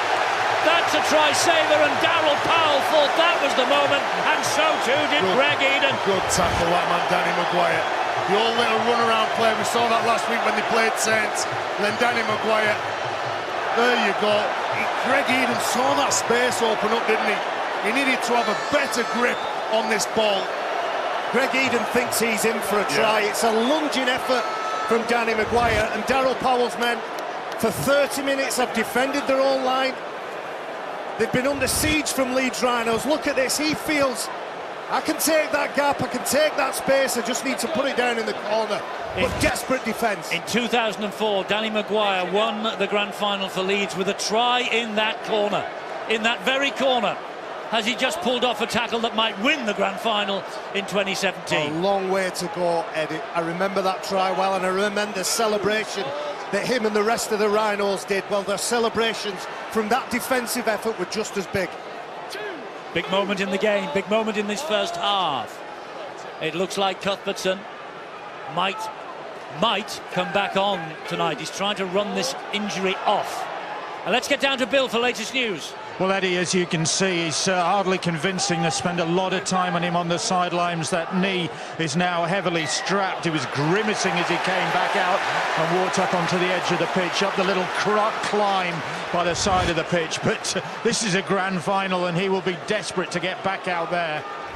Carl Ablett with the mistake, a knock on at the play the ball, and is the pressure beginning to tell now on the Leeds Rhinos, because Castleford having their best spell of the match so far. I think if there's a team that can handle pressure, it is the Rhinos, because of so many players have played here. They know exactly what to do. Brian McDermott hoping to win the trophy for the 4th time. You've got players on the field that have been there, done that. You've got the coach who sat there giving them the direction. I think Cass need this sort of position on the field. They need to be attacking. They need to try and stay down here as long as they can. Seems like all they've been doing in the opening 31 minutes is defending.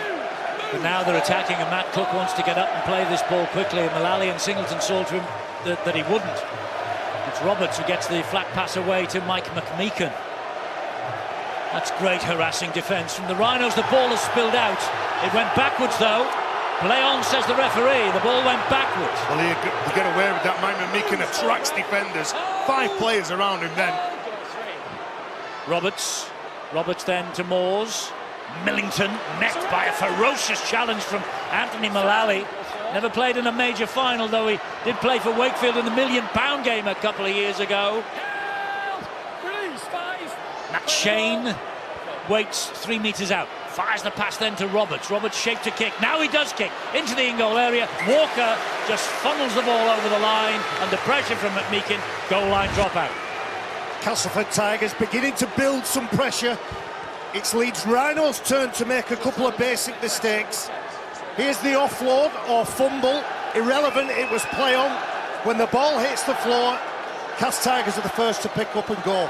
Well, if his arm hits the floor before the ball comes out, the tackle's complete, and he's lost it after the tackle was complete. So we probably should have had a scrum down there with Leeds head and feed. But, luckily, no try was scored for them. Leeds still under pressure. They are, because this is a goal line dropout. Danny Maguire takes it, scuds along the turf, almost to halfway. Back they come again with Millington. Castleford looking for the score that could level the scores. Junior Moores gets it away to Matt Cook. He's been impressive since he came on, Matt Cook. McShane down the left-hand side again with Gale, short ball. Big hit from Ward and from Watkins on Holmes. This now is Moores, gets a short ball away, Millington pops the ball up, back it comes. Referee says forward pass. They're doing the basics better now. In the last 6-7 minutes, the forwards are running at the line, they've got options. The teammates they're supporting, yeah, that ball goes forward from Moores to Millington. Oh, there's not much in it, is there? Not much in it, but it is forward. You can see from the angle we've got there, it's in line. You can see the ball come out of his hands forward. So now, Eddie, instead of going from left to right and then back over the other side of the pitch again, it's all about playing direct, playing in those tram lines, running at defenders with a teammate next to you. I think the one thing we can say after nearly 34 minutes of the 2017, that's a lost ball on the first tackle. This is a big win for the Castleford Tigers. One thing we can say about this grand final, it ain't over yet. Down to the wire. The semis were down to the wire last week, and I'm sure this game's going to be exactly the same. Ryan Hall with the error. You're right, the last 2 times, the last time that Castleford played him, and the first time they played Leeds this year, the Tigers had the game won at half-time. Massive lead. 30 points in one, 24 in the other. That won't be the case tonight. They've only been kept scoreless in one game so far this year. That was at Wakefield. Can Leeds continue to defend for 6 minutes? This is Jake Webster. Carl Ablett snakes out the right arm, gets to him with a bit of help from Ward. Again, the ball comes away. This time it is a steal. It's a steal by Leeds. This is the third kickable penalty. They've spurned each and every one. They could be level. Well, the game doesn't unfold like that, though, does it, Eddie? Because the next players are different. You've got to get the kick-off at the other end. It doesn't really unfold like that in games. McShane, right, it goes to Gale. Gale dabs it to the in-goal area. There's a chance for Hitchcocks. It's another decision for Phil Bentham on the way. Is it like the one at the other end? We got no tackle. When Callum Watkins checking for obstruction, please. Was not allowed the try, and this time they have a no-try decision on the field. They're thinking about obstruction, apart from everything else. Yeah, I think Luke Gale ended up running around the back of one of his own players, so it all depends on whether or not he's actually caused a problem to the defensive line. Well, he runs behind his own player. Does he affect Callum Watkins? Callum Watkins doesn't seem to be affected by it and keeps moving across. He doesn't take the bait, does he? He doesn't take the player. If Oliver Holmes isn't there, I think he makes that tackle on Luke Gale. Well, the problem you've got here is it's close to the defensive line. You know, the video referee, he can't really tell what's in Callum Watkins' mind here, and it is fairly close to the defensive line. He's looking at that angle to see if he's got a decent enough space away from him. So this is a difficult decision for the video referee. And as Oliver Holmes continued the run through. Well, he's got through the line, but this isn't just a runner who's going in the line. It's because he's gone behind his own man, and that causes a distraction. There's no try.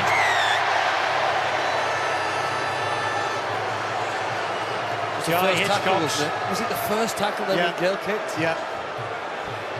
I think he was forced into that kick because he found himself running behind Holmes. He wasn't confident in that pass. Watkins was backing away, the door was open, the kick was put in, and I think that's a legitimate penalty. On the forward. Well, it's one to talk about, and I'm sure that John Wells, Brian Carney will be doing exactly that in 4.5 minutes' time. Here is Anthony Mullally.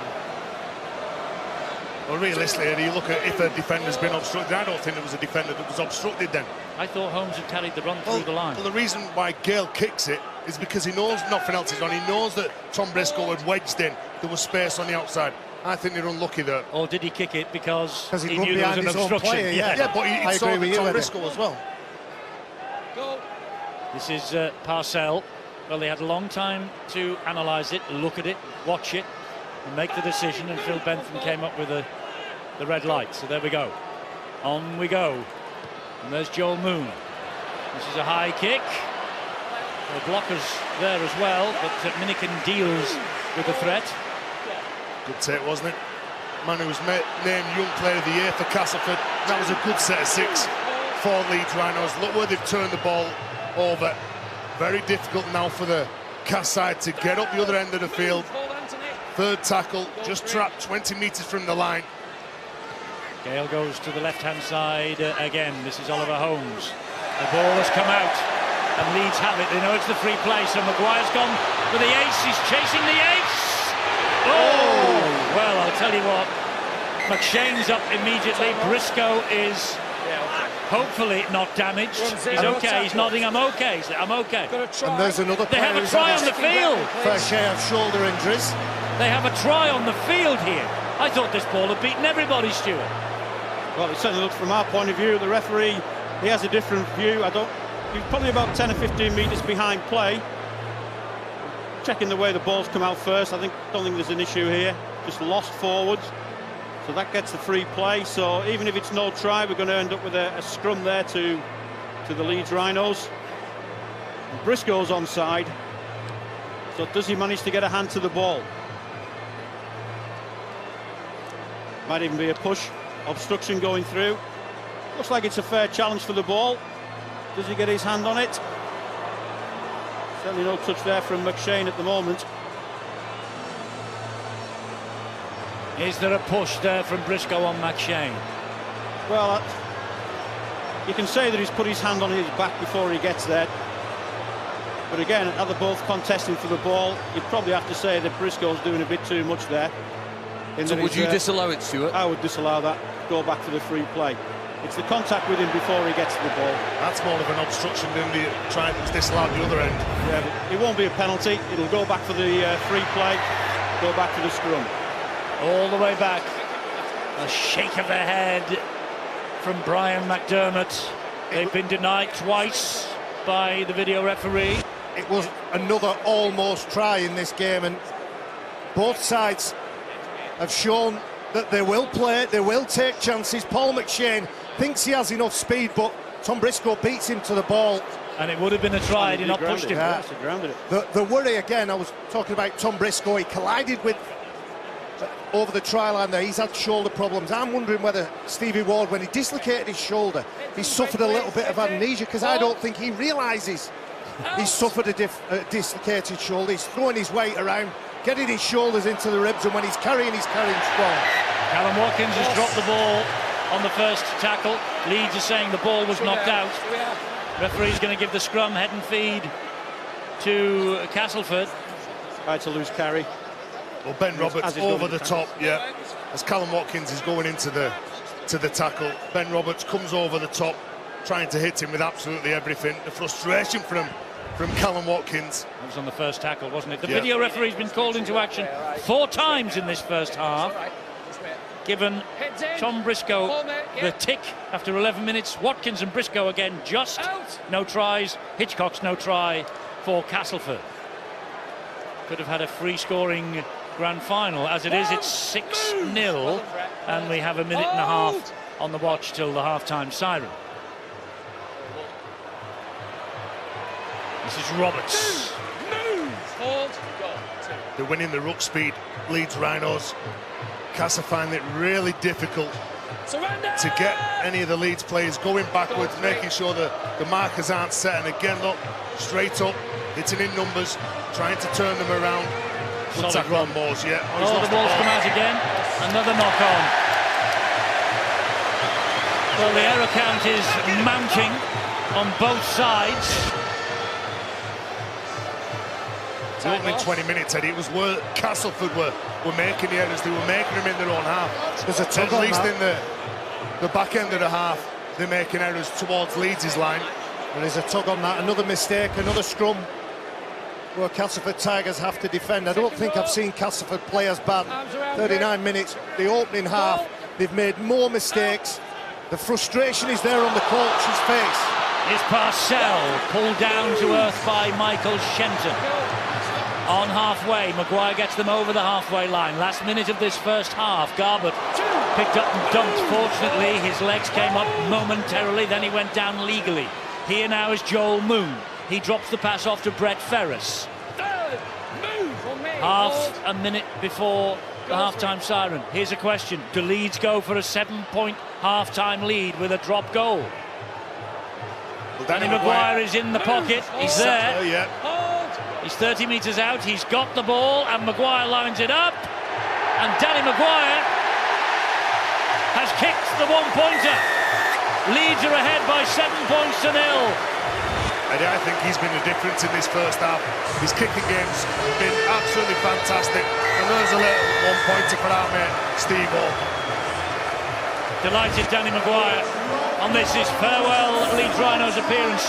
Overshadowing at the moment the man of steel, Luke Gale. Castleford haven't scored a point. Leeds have got 7 of them. It's a 2-score lead at half-time to the Old Trafford veterans that is called the Leeds Rhinos. Briscoe's try in the 11th minute. Watkins improved with the goal. Maguire's just added the drop goal in the last kick of the first half. The Rhinos, the old heads, are ahead. 7-0 at the break.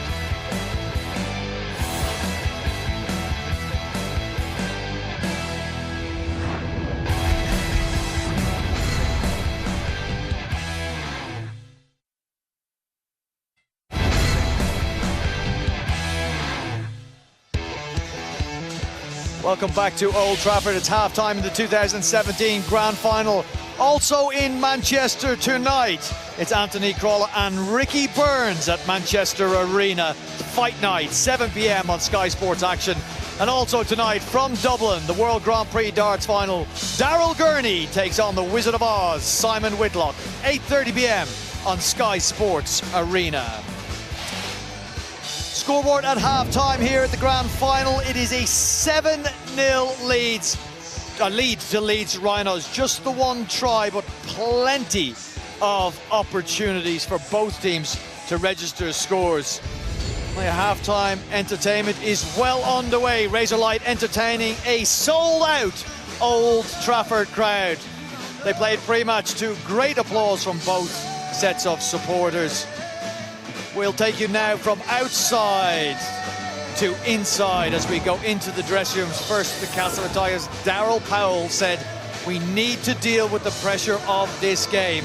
Well, you would say the Leeds Rhinos look at home. Castleford still checking out their surroundings and yet to register a score. They've met 4 times in Super League. 4 times the Castleford Tigers have won. Interestingly, the Leeds Rhinos in those 4 matches have led for just 13 minutes. They have now led for 29 minutes in the grand final. And Brian McDermott still has Rob Burrow just to the right of your screen in his warm-up top, still to make an impact on this game. Remember, he is twice a grand final man of the match. Well, welcome to the touchscreen. Welcome, John Wells. You would say before the game, welcome to the Castleford Tigers. You've never been here before. They are playing, John, it has to be fair to be said, in that first 20 minutes, like a side, they're new to these surroundings and look a little bit nervous. You spoke pre-game about their back three, how the absence of Zach Hardacre would affect them. It's panned out that way.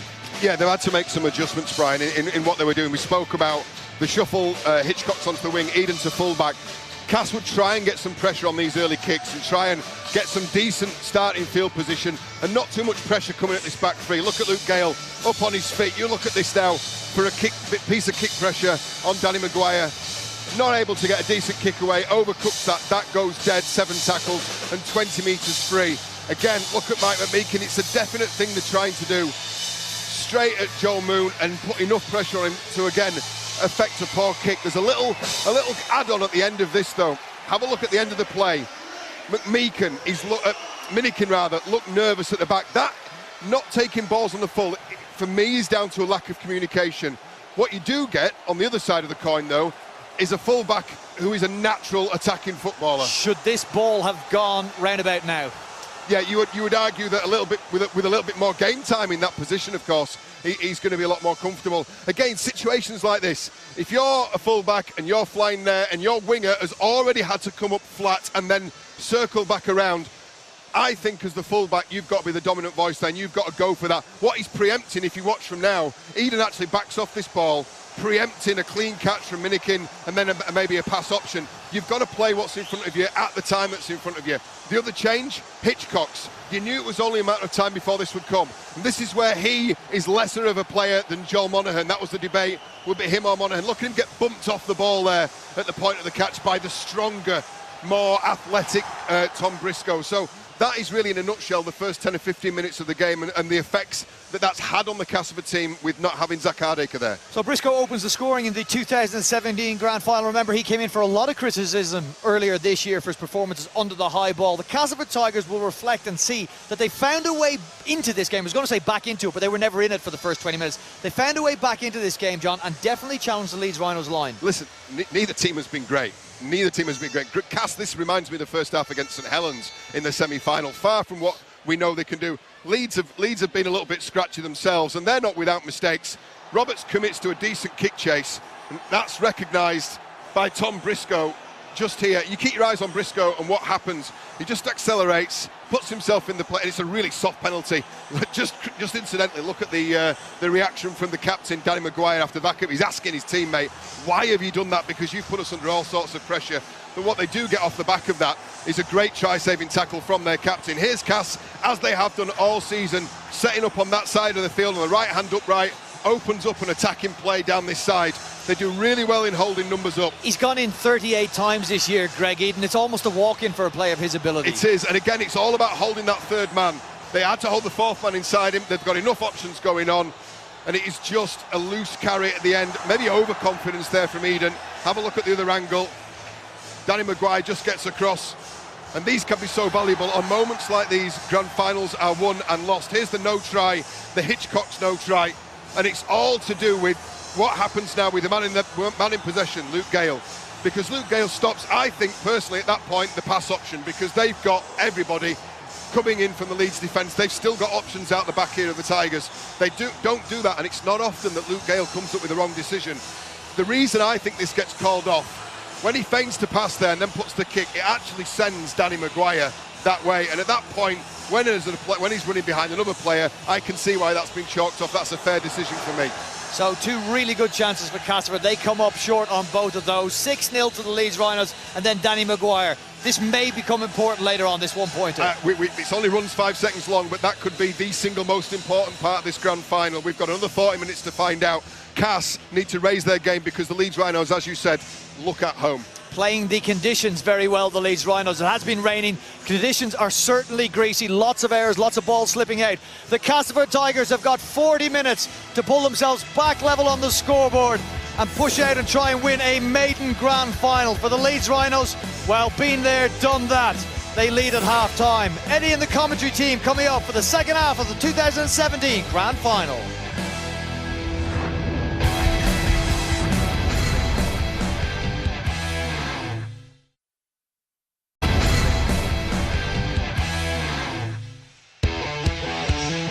Well, it might be the grand final, but still more live sport to come here on Sky Sports. Some big World Cup European qualifiers tomorrow. Slovenia against Scotland, 4:30 on Sky Sports Football. Tomorrow again, Norway against Northern Ireland, 7:15, same channel. And on Monday, a massive match for Wales and the Republic of Ireland, 7 o'clock on Sky Sports Football as well. And don't forget, next Saturday, Liverpool will host Manchester United, 11:30 on Sky Sports on the Premier League channel. That's the Premier League Live. Here we've got the Super League Live, and it's 7-0 to the Leeds Rhinos. Luke Gale is about to get this second half underway. Just a word about the drop goal that Danny Maguire scored in the final minute of the first half. It's only his 6th drop goal for Leeds, his first since the 2014 Wembley defeat of Castleford Tigers. I wonder whether that would be the difference between the two sides at the end of this match. Remember, at the Magic, it was 6 apiece.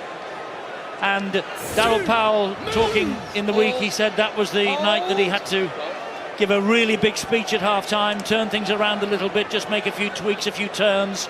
He managed it, and Castleford ran out by winners at the Magic in Newcastle. So here comes the Leeds Rhinos in the shape of Carl Ablett. Well, I wonder what his speech would have been like at half-time, because the man who had all the influence was Danny Maguire. They just couldn't handle him, his kicking game, his running game. He's just sitting back and just setting up the plays, directing his troops around him. Here he is again, kicking the ball long and high into the sky. Pouched though by stand-in full-back Greg Eden, and lateral run from him, and he gets it away to Greg Minikin, but Ryan Hall had hold of the arm. He wasn't going very much further forward. Let's get half-time news. Bill Arthur. Just a quick word with Brian McDermott, who's now standing on the touchline menacingly, looking on and admits that 7-0 isn't comfortable enough. They need to score again. His Leeds Rhinos side, they're anticipating that Castleford will score points in this second half. They're not going to drop the ball as much, and they still pose a threat. Happy with the defensive effort from the Rhinos, especially in that first half, but knows that they're going to have to come up with more in this second half. Castleford disappointed with those first 40 minutes. The error count from them was unacceptable. They need to improve on that, says Daryl Powell. If they can do that, they can have a say in this game. But if they carry on giving away possession, and especially giving it away in dangerous positions, then they're not going to have much to say in the rest of this game. So it's got to be a big improvement from the Castleford Tigers' point of view.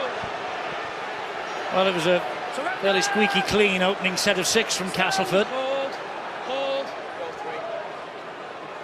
Eddie, well, they've entertained us all year, haven't they? They've scored 166 tries.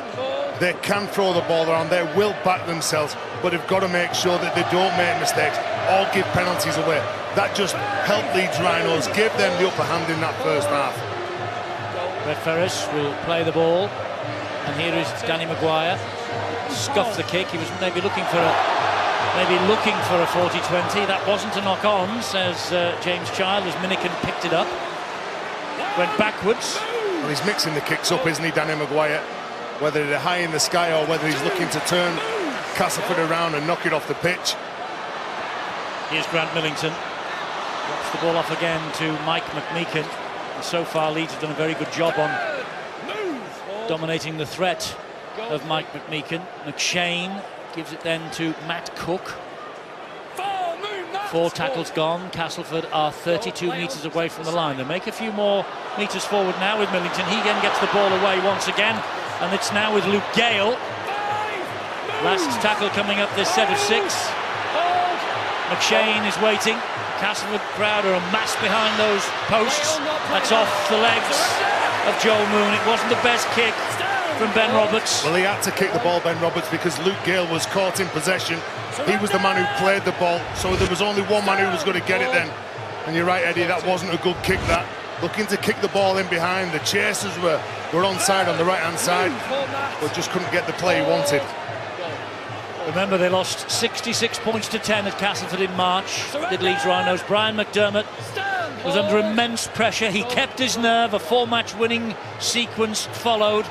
And here they are tonight, leading the grand final after 44 minutes play. They've probably got those 6 better players playing tonight than they were playing that night. A lot more experience and a lot more ability. That kick goes out on the full. Caught by Singleton. This will be back here, the first mistake, and the Castleford fans are trying to get excited here. Think, listen, is this our chance to turn this around? We haven't played well tonight, but we've forced an error from our opponents inside their half of the field. We've got to start to make these moments count. First error really from Danny Maguire, that out on the full. So turnover 30 metres away. This is Castleford's best chance of the second half, as the rain just tumbles down. 1998, the first grand final, it was like this. Leeds lost a really tight game. At the moment, they're leading by 7 points to 0. And Castleford in possession here with McShane in centre field. And another error. Another error. This time from Junior Moores. What Leeds have done really well is they've handled the threat of Millington, Moores. Matt Cook, when he's come on the pitch, has been destructive, but he hasn't really threatened the line. And Junior Moores, when he gets those offloads away, that pre-line work, he's devastating. But Adam Cuthbertson, the offloading king for the Rhinos, is going to be given a chance by Brian McDermott. And as Brian Carney mentioned at half-time, Rob Burrow still waiting in the wings. And Rob Burrow is just warming up underneath. As you might notice, by the way, that Leeds are wearing black armbands tonight as a mark of respect for a former chairman, Dennis Greenwood, CBE. He died in a Harrogate nursing home last weekend, aged 92. And mark of respect from the Leeds players and the Leeds club here at Old Trafford tonight. Another big surge here from Mitch Garbutt. And unbelievably, Cuthbertson has returned to the fray. Looked like his grand final was over when he injured the knee and hobbled off in the first half. He's back out there. Maguire getting to his feet. There he is, Cuthbertson. First touch since he's come back, finds Moon. Moon takes the return from Brett Ferris, then sets Jack Walker off. Jack Walker with a lateral run, gives it then to Stevie Ward. Ward has poked his nose through. Can he get the ball away? No, he can't, but that's a hell of a run from Stevie Ward in this grand final. They've reached tackle number 5. They're coming down the short side with Walker. Don't think he heard the count. I don't think young Jack heard the count then. Well, Danny Maguire screaming for that ball, but do you know what? Give him some credit, he's backed himself, hasn't he? He saw the play, he thought that there was a play on for him. Instead of giving the ball to Danny Maguire, one of the most senior players on the pitch, he's backed himself to come up with a play. Unfortunately, it didn't come off, but he turned the ball over in a decent field position. Luke Gale and Carl Ablett eyeballing each other. The referee wants a word with both of them just to try and take the heat out of the situation. Listen, Luke, listen. You're listening? I am listening. I control the turnover, all right? I control it.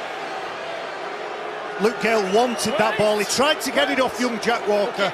couldn't get hold of it. He looks a little bit rattled to me. He was fuming when he couldn't get that ball. Pushed and shoved Carl Ablett, and the Castleford Tigers have to work incredibly hard to get up the pitch now. Great tackle by Ablett, he's wound up. Oh, they're hunting, Eddie, they're hunting in defence. Second tackle in a row from Ablett, helped out by Ferris. Big play, the ball slow. Big play, the ball's needed, but they're getting too slow for Cass. They can't get forward, Eddie.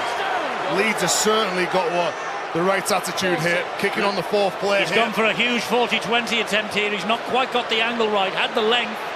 Ryan Hall will pick this up just a couple of metres away from his own line. The chase, what's it like? Well, they're there. That's led by Webster. That's a great race from one end of the field to the other. Well, it's excellent defence from Jake Webster, but what can they come up with in the next few plays? Can they put pressure on the Leeds near their own line? That's what they need to do. It's a 70-metre game, wasn't it, on that kick? It was 30 to the opposition 10. Briscoe plays the ball. Parcell gives it to Watkins. Parcell's off again. Gets Leeds to the halfway line. Castleford, though, have kept them to halfway in 5. What have Leeds got in the locker here? A kick from Maguire. This time it's all along the deck. It will spin and curl its way towards the sideline. They're good signs if you're a Leeds fan. Look at this from Luke Gale. Big kick, looking for the 40-20. Trapping Leeds down near their own line. Ryan Hall, you can see how close he is. And then Danny Maguire, he gets the ball on the last play, knocks it off the field. And again, Eddie, you said it before in the first half, the game management from that man. Yes, it's been pretty special from Maguire so far. St Helens twice, 1999 and 2000. Leeds themselves, 2007, 2008. Wigan last year, all won the grand final after finishing second in the table. Leeds know how to get the job done. Remember, they won it twice from 5th place, 2011, 2012. They are the masters of grand final night. What have Castleford got in response? Here comes Mort. They're over halfway. Some big collisions from Leeds Rhinos. Whenever there's some ribs exposed, Roberts gets a good ball away to McMeekin. Now then, a quick play of the ball. That's what they wanted. Roberts again looking to dab the ball into the corner, but that was another poor kick. Ryan Hall read the script immaculately then. Well, that's a real shame for the Cass Tigers with a damaging run from the back row of McMeekin, and not a great kick at all. Leeds caught it on the front foot. That's the reason they're in such a good position. Young Jack Walker trying to earn more metres forward. Maguire's behind him. Gets the ball to the left-hand side to Cuthbertson. Cuthbertson, well, he's gritting his teeth and playing through the pain barrier. There's no doubt about that tonight. Gets up gingerly, plays the ball. Big hit on Mullally, and Castleford have the free play. Here comes Luke Gale. Luke Gale is grounded by Stevie Ward. They'll bring it back. They'll take it back for the first offence. Well, Adam Milner's just come back onto the field, and this is the reason why the coach sent him onto the field. Come up with a shot. Let's get the ball back. Greasy conditions. Just hit him with everything you've got. And he does that to Garbutt, doesn't he? There's probably about 30 kilograms difference, maybe 7 or 8 inches.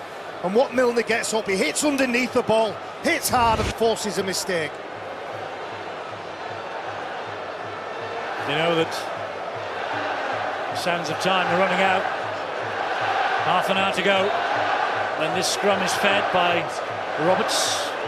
Here is Gale. Junior takes it forward again, Junie Moores. McShane. This is Matt Cook. Matt Cook has lost the ball. Well, they get the good field position, Castleford, and then they surrender possession back. It is very un-Tiger-like tonight. Well, they can't set up any plays, Eddie, because of these mistakes. Whenever they're trying to set the points, and Luke Gale is telling his forwards what he wants and what position of the field he wants them to get at, they're losing possession.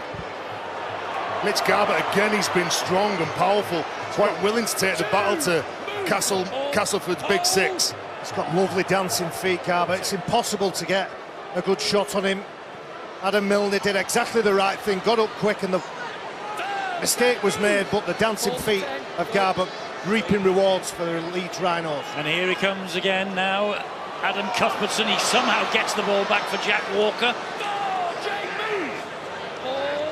Leeds making errors, but still managing to hang on to the football in these greasy conditions. Here's a high kick from Joel Moon. Eden's underneath this. Eden has lost it. Maguire swoops. Maguire scores the try for the Rhinos. Is it going to be given on the field, or is it yet another job for Phil Bentham? It's another job for Phil Bentham. It's 0 tackle. We've got a try. They have a try on the field. Checking the challenge, please. Challenge in the air needs looking at.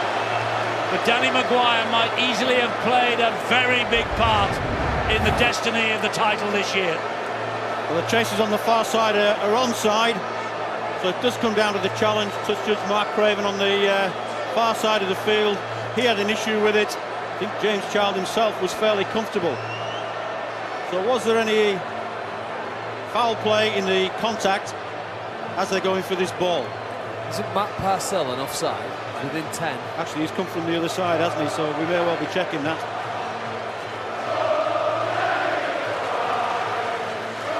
Here we go. Is Parcell? Well, Parcell's onside, I think. He's just inside there. That looks like it's okay. But on that angle, it tells a different story, doesn't it? He's got to have both feet behind the ball. You can see at that point that he doesn't. Certainly the chasers on the far side, the ones that get up to the challenge, they're onside. So which camera angle do we believe? Well, it's up to the video referee's got to have... You're trying to get inside Phil Bentham's mind now. Well, looking at his left leg, I think he's okay there. His right leg's up in the air. Well, he's got to have both feet behind the ball. And certainly, looking at that, I would say that both feet are behind the ball. So I think we should be play on from there.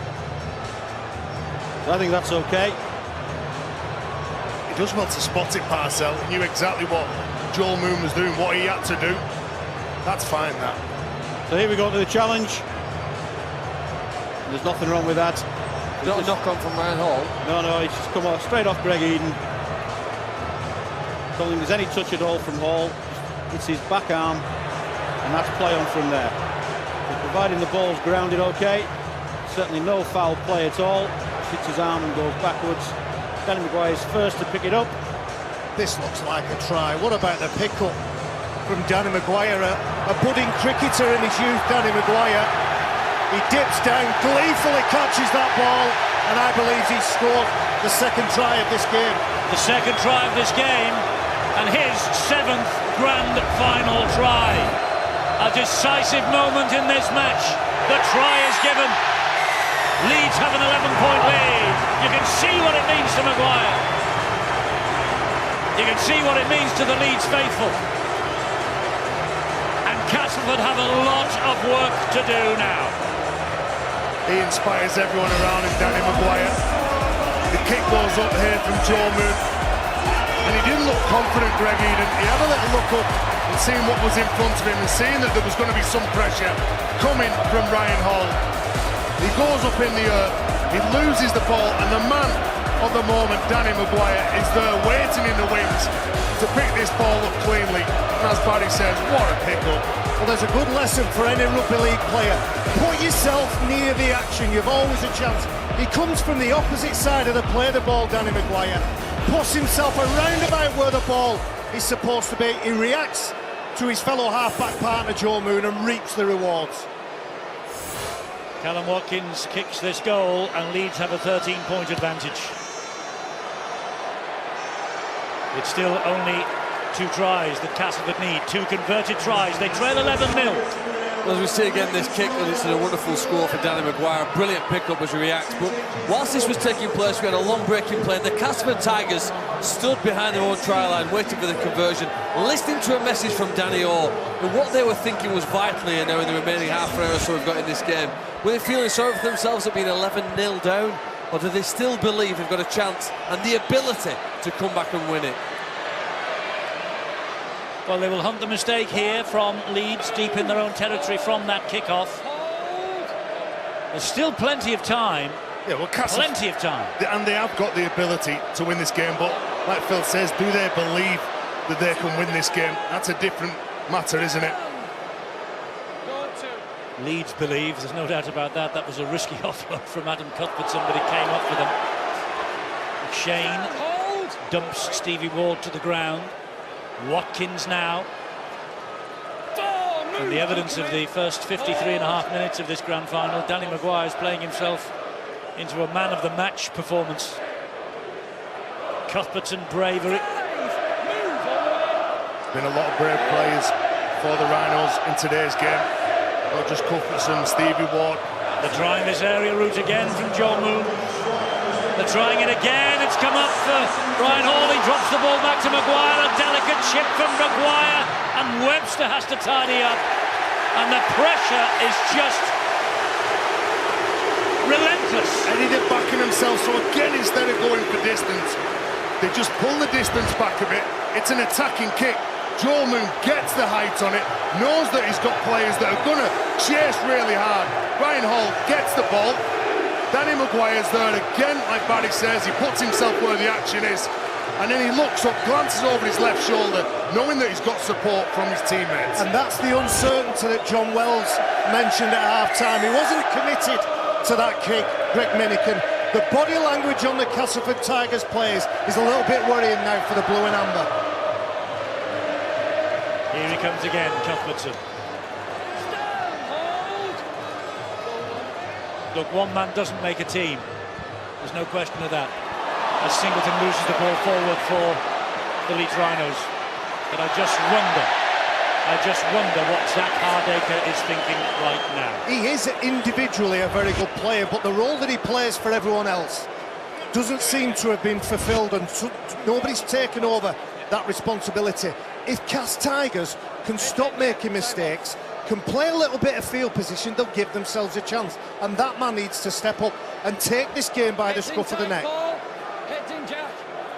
He does, but the forwards have to get a grip on the game as well. He's doing his best, Luke Gale. But the Leeds pack is fairly dominant at the moment. They're absolutely, every time they carry the ball, they're making meters. They're getting over the top of Cass. Said the opening 20 minutes, Cass were just too lateral. It was all side to side. Whereas Leeds, what they were doing, they were running hard, they were tackling hard, and they were winning the battle. And this has been the problem. This has been the problem from start to this point. Nearly 55 minutes. They've made far too many errors.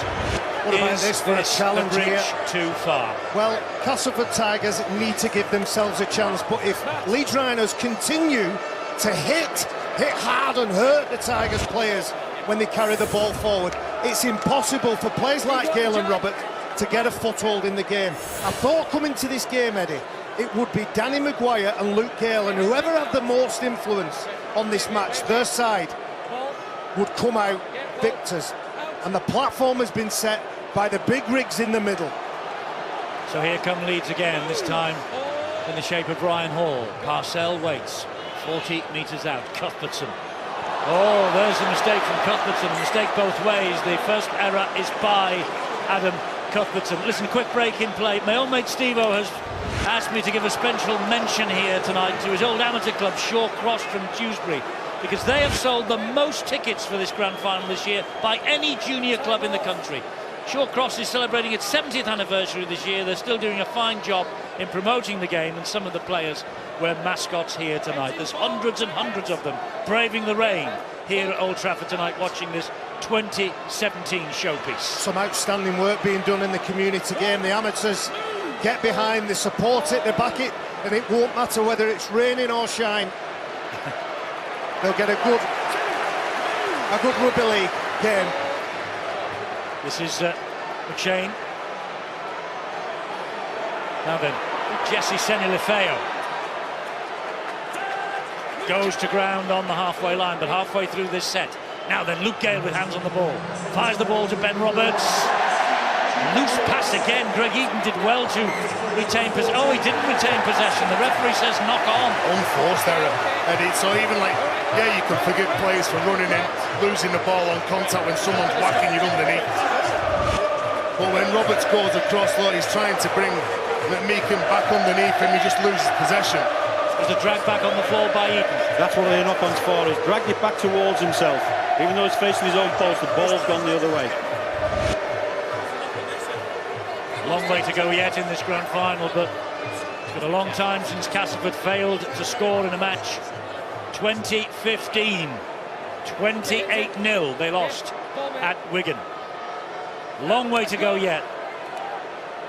Still time for them to cross the whitewash the other end, but Leeds with an 11-point advantage and looking fairly dominant at this stage.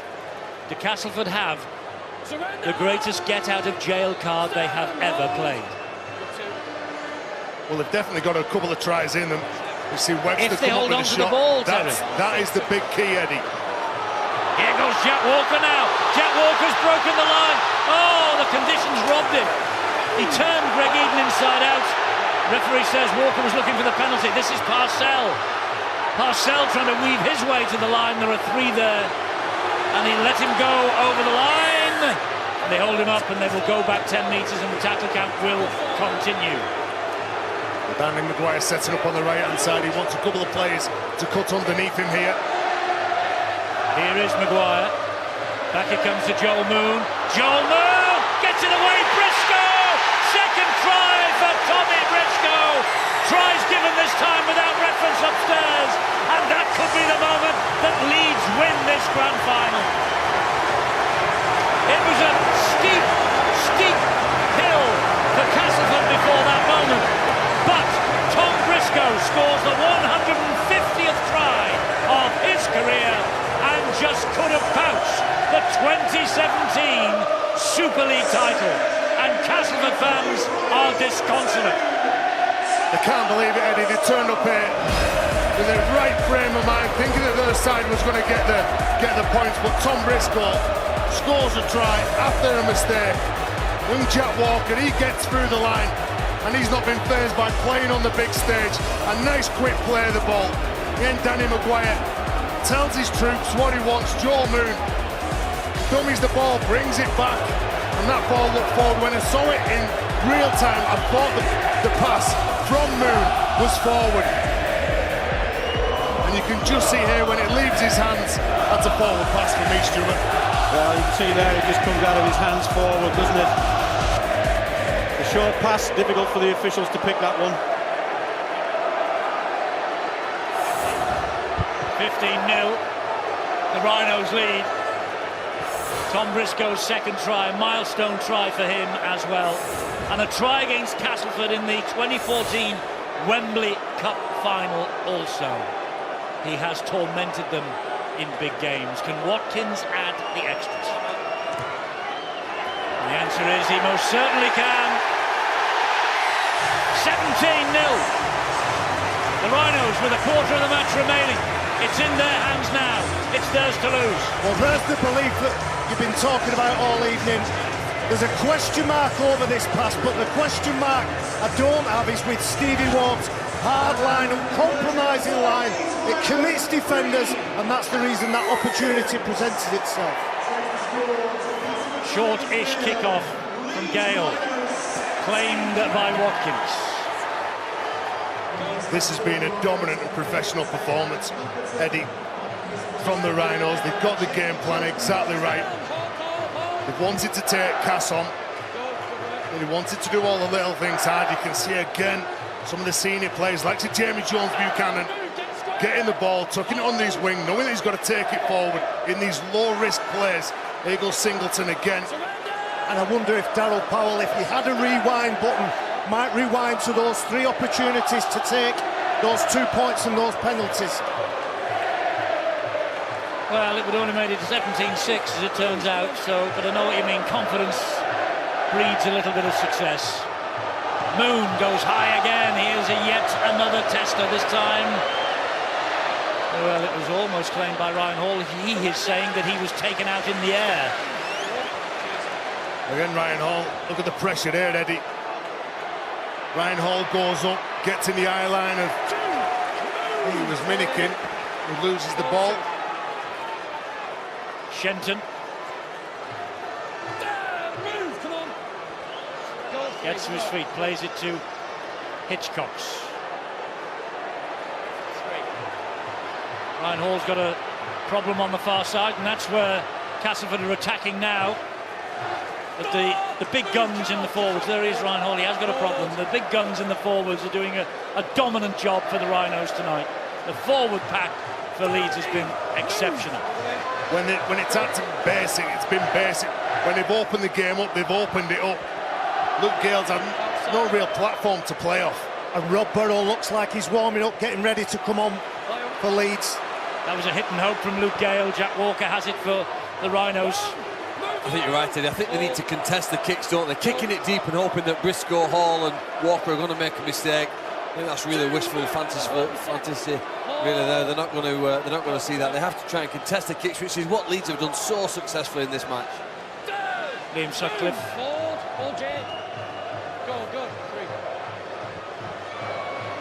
Jamie Jones Buchanan taking the battle forward, relishing this. JJB at 36 years of age, the handling errors. Castleford have made, it seems a lot more than that, but Castleford have made 12, Leeds have made 9, but haven't Leeds capitalised on their handling errors? And that's not the best kick. Now what can Minikin do with this? Look at the chase. They're just so hungry and determined, aren't they? When they kick the ball, they really do want to hurt you. Well, success breeds success, and that certainly is the case for the Rhinos. And everybody's talked about experience on the Rhinos side. It comes back to that muscle memory. Being in these situations, whether the game is going for you or against you, you have that history, you know what to do. Roberts gets it wide to McMeekan. Moon does the job on him. Roberts in at dummy half. Here's Millington. Millington delaying and waiting for the defence to come up, which they did. McShane and Gale. Goes high to the corner. Well claimed by Briscoe. Well claimed by Tom Briscoe. He's had his moments with high balls this year. Hitchcox has taken a bang. He's responded well, hasn't he? His coach has stuck by him. He's built week after week. The confidence has come back. He's a good player, Tom Briscoe. He just catches an elbow, doesn't he? Jack Walker collides with Hitchcox. As Briscoe deals with that latest onslaught, the latest attacking kick that Castleford have put in. Now then, Castleford have got to hunt the mistake, and much more, they have to score a try pretty quickly. Always Adam Milner when you need someone to fly out the line and force an error. Rob Burrow's on now. Yes, on he comes. Brett Ferris takes his seat on the sideline. Singleton's been magnificent tonight. He's had his job description and he's carried it out well, hasn't he? Rob Burrow, Castleford born and bred. They'll be glad to see the back of him. 17 tries against them, the first way back in 2002. Bringing the curtain down on his career here tonight. Danny Maguire's Leeds reign is over, but he will go to Hull Kingston Rovers next year. That was Cassie's best set of 6 in this game defensively. That's why they're attacking where they are. They couldn't get the distance on that kick then, Leeds Rhinos. Chain to Milner. Another error. Another error from Castleford. Second play, Eddie, from Adam Milner. He's been so good this year. It's the third error he's made carrying the ball forward. They're committing Harry Carey, I'm afraid. Obviously, the slippy conditions don't help when you go into contact and you're carrying that ball. You know that the likes of Ablett are going to be hitting you with absolutely everything. You've got to make sure you have a decent grip on the ball.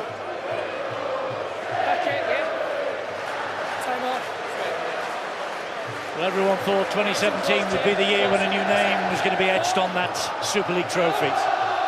Everybody, that is, except the 30,000 who've come here tonight from West Yorkshire, the Leeds variety. And again, I'll say it, the turnaround in form in a year with more or less the same players has been special, hasn't it, from the Rhinos? Leeds have dropped it now.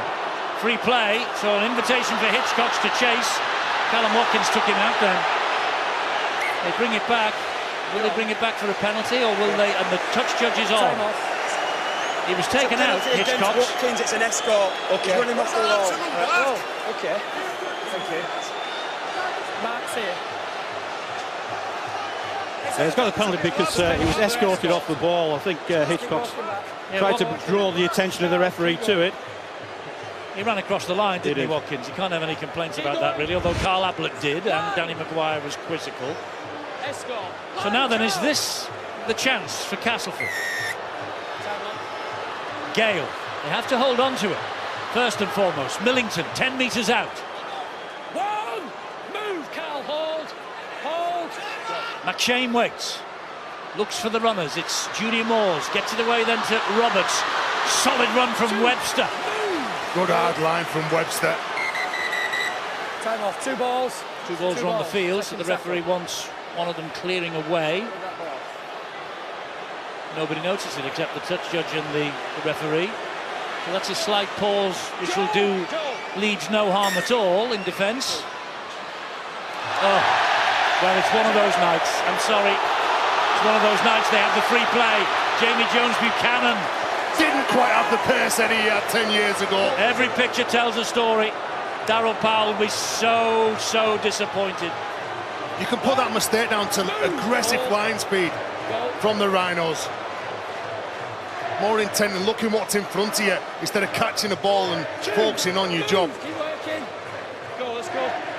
Burrow is absolutely enveloped by Milner. The tackle's not completed.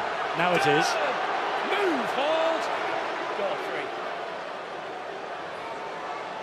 3. Here comes Singleton again.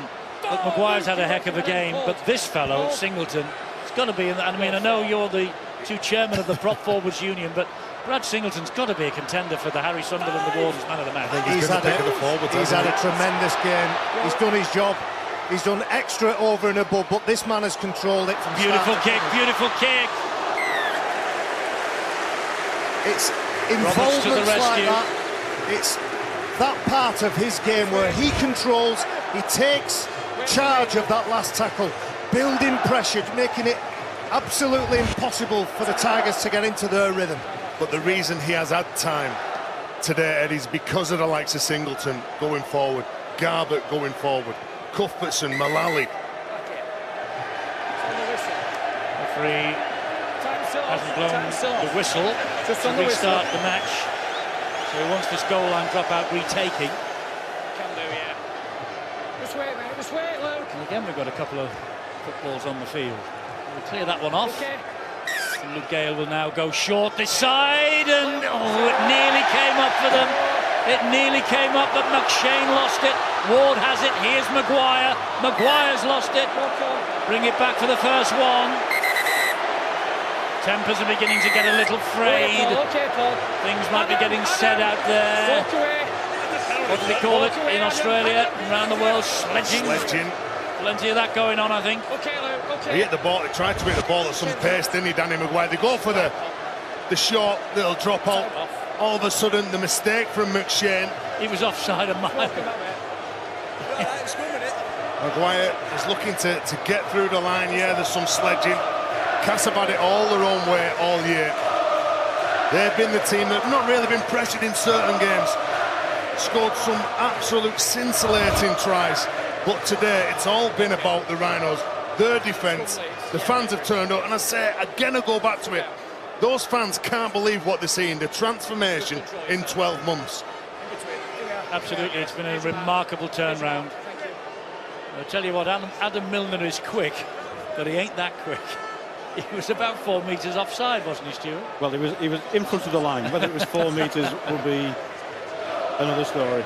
There's still a long way to go in this game. It's 17-0 on the scoreboard. If Castleford don't get what they want from this game, what they'll have to learn is how to play in 3 different seasons. You start in the winter, then obviously we get into the summer and the crowd, the pitches firm up, the ball gets a bit stickier, but we finish in October. Well done, Baz. That's you've shortened the year for us. Never got near spring, did we? But here we go. This is Jamie Jones-Buchanan.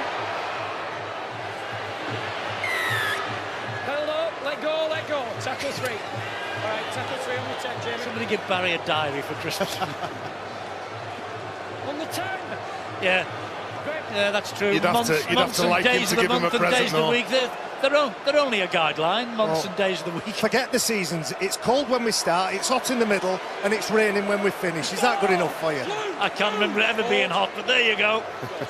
This is Watkins now. He gives it to Maguire. And Singleton. There's a job for you at the Met Office, Barry, if you're sick of this. here in Singleton. Mind you, if you don't spend all your summer in this country, it does get quite warm, I suppose. Watkins, back it comes to Burrow. Burrow slides the kick underneath the leg. Another knock on. Oh, could be a try from Maguire. Could be a try from Maguire, this. Second try from Maguire. And good though Singleton has been, I bet if this is given, this is the man of the match we're watching. This is a try and this is the game for the Rhinos. I know there's over 10 minutes to go.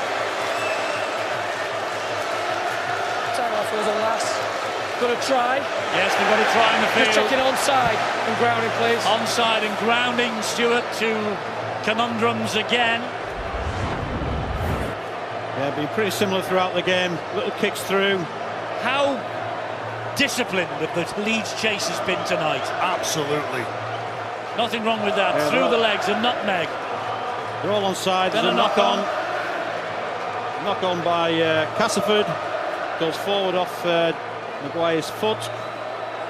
What happens after that? Does he get his hands on the ball? Well, there's no problem with the grounding, Stuart.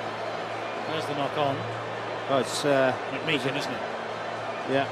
It's kicked from Leeds. Maguire is the first. There's a little bit of nostalgia for you.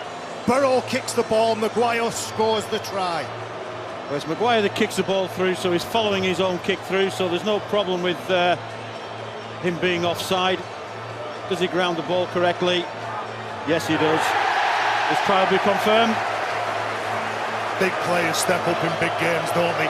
And he's certainly stepped up today, Danny Maguire. Maguire's been magnificent. Absolutely magnificent tonight in his farewell for the Rhinos. I don't know what deal he's got at Hulkingston Rovers, but whatever it is, even at 30, what is he, 34? Yes. The Robins have got a bargain. Well, that try completes the circle of life that he's had at Leeds, doesn't it? If you remember before the game, Kevin Sinfield was talking about him being the best support player there's ever been in Super League. He's put himself into the right position so many times and done it again here. Difficult kick by Burrow that was hard for Castleford to deal with, and then he was the first to react, like any great poacher or scorer in any sport. First to the ball, first to take that chance and convert it into points. And he's done that here now. That confirms the Leeds Rhinos as the champions for 2017. We all know in Rugby League the rules of the competition. You don't have to be the best team all season, but you have to be the best team tonight. Yes, you have to peak at just the right time. And when they look back at this, Castleford will know that their mistakes have cost them dear. And Watkins adds the extras from bang in front. 23 points to nil, less than 10 minutes to go. To be fair, Castleford don't deserve to be on the back end of a scoreline like this, but Leeds have been magnificent. They've took it to them, led by that man. And Danny Maguire, a lot years ago, people said he's just a poacher. I think over the years he's developed, and he's always been a great player. A player that'll back himself, a player that'll go at the line. He's got a lot of attributes in his game. He's brave, and he's got a very good kicking game. And as I said, Eddie, he's been a great leader over his time at this club.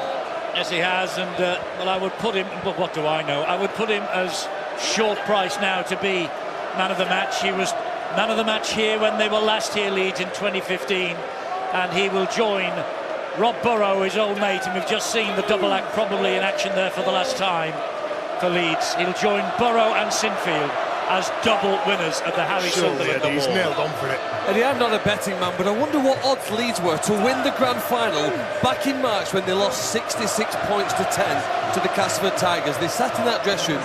I don't think there was anybody in the country who then thought that night that Leeds would end up on the winners' podium here on the 7th of October in Manchester. I can recall Brian McDermott in his post-match interview. He said, my job is to get these guys to the grand final, and when I get them to the grand final, my job is to give them enough information to win it. Well, he's done it, Brian McDermott. Hasn't he just? He has done it in spades for the Rhinos. Well, that's a voluntary tackle. Well, it was a similar situation. He gave himself up because he ran behind his own player. And it's a good point you make, Eddie. It's a desperate shame for the Castleford Tigers not to go all the way, get to the final and do themselves justice, but they'll come back bigger and stronger, I'm sure. Here's Michael Shenton. This now is Adam Milner. Well, that's been the story of the night. Roberts, he held on that time. Jamie Jones-Buchanan makes sure he's not going any further. Penalty at the play of the ball. I don't think the markers were standing square. No, the play of the ball was too quick. You'd like to see Cass score a try, wouldn't you? Is that the first error in defence from Marker tonight for Leeds? If it is, we've waited 72. No, nobody knows. I realise that. Yes, it is, Eddie. Well said, Terence. Back me up. Go. McShane to Moores. Millington, McShane. Here's Gale. Gale goes wide. Hitchcox flings the ball back in field. Eden has it. Eden has it, and Eden goes over for a try. Good play. Is this going to be given? Or are they going to have a look at this with a foot in touch? If he is given it, it equals the Castleford Tigers club record. Possible obstruction. Possible obstruction and a foot in touch. It's no big deal in the context of the grand final this year. It's massive for Greg Eden and his personal CV. Well, there's certainly a question mark here when he got rid of the ball. Did he manage to keep in the field of play? Oh, it's very close. It's there. Problem for the touchers here is trying to look at 2 points at the same time, because there's a big distance, and I think his foot's on the line just before he lets go of the ball. I think his heels just touches down. But it's virtually an impossible decision for a toucher's life. He's in a great position, Chris Kendall, but I think his foot's just on the line before he lets go of the ball. Well, that's what the video ref is looking at here. It's a big moment for Greg Eden, not as I say in the terms of this match, but he needs just one try to equal Castleford's club record of 42, set by the now absent Denny Solomona last year.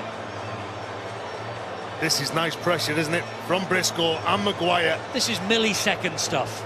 It is, but you can see there he's still in contact with the ball and his heels on the line. Oh, and he's going to be denied as Greg Eden. No try.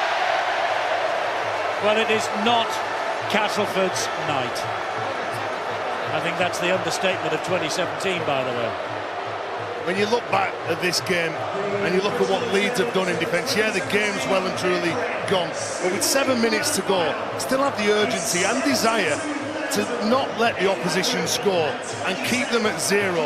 That will be the big goal now for the Rhinos.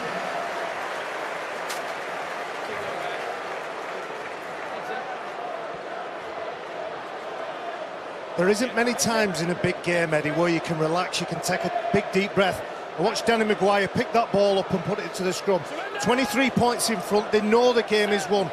With 5 and a bit minutes left, this will be an enjoyable phase of this game for the Rhinos players. Stand up, do your job, do your business, but do it with a smile on your face. You've won the grand final. I know it's been a difficult trip across from Yorkshire today on the motorway, and there is not many Leeds Rhinos fans departing the scene, and there are few leaving from the Castleford end.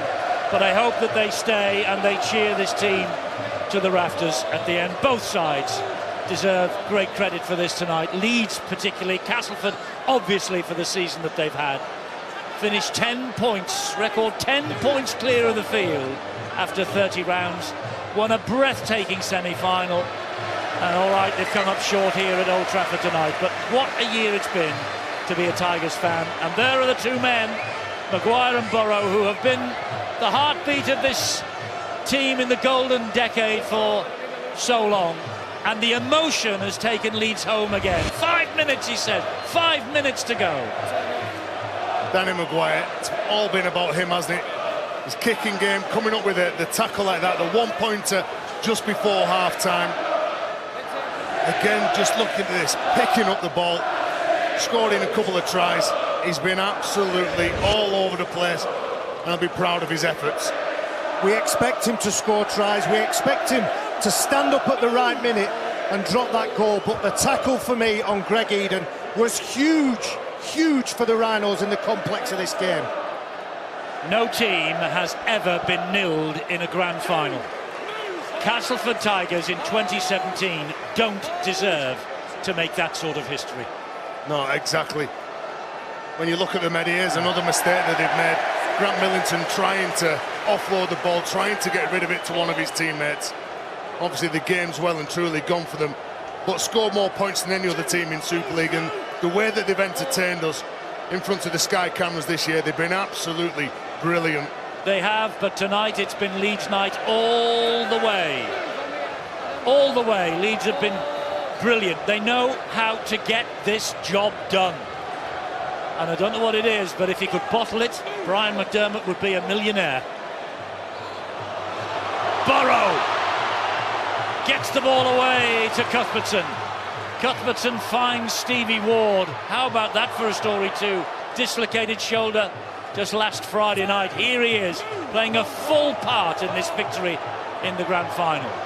Danny Maguire's going for another one-pointer, just to rub salt in that wound, and surely to make sure that he is the winner of the Harry Sunderland Award as man of the match. That's it. That's the moment. He has confirmed his place in history. Danny Maguire has controlled this game from start to finish. The big forwards have done the work. Brian McDermott gave his team a plan, a game plan, and they've executed it perfectly. They've strangled Castleford Tigers out of this match. He needs a big pat on the back, Brian McDermott, doesn't he? What he says to those players, they look at him, they respect him, and they carry out the game plan. And of course, he is the first coach to win the Super League Grand Final 4 times. 4 times for Brian McDermott. Fabulous, isn't it? Went away, learned his trade down at London, got the big job at Leeds Rhinos. Always a difficult job for him, being an ex-Bradford player, but he's won the Rhinos fans over. Well, he still gets stick from them when things are going badly, but well, he won't be getting it tonight, Eddie. He will not be getting it tonight. Get the freedom of the city. Matt Parcell, 2.5 minutes to go, still not tackled. Now he is. Plays it just inside his own half to Burrow. There's Cuthbertson. Here's Maguire, tormenting the Tigers. Watkins.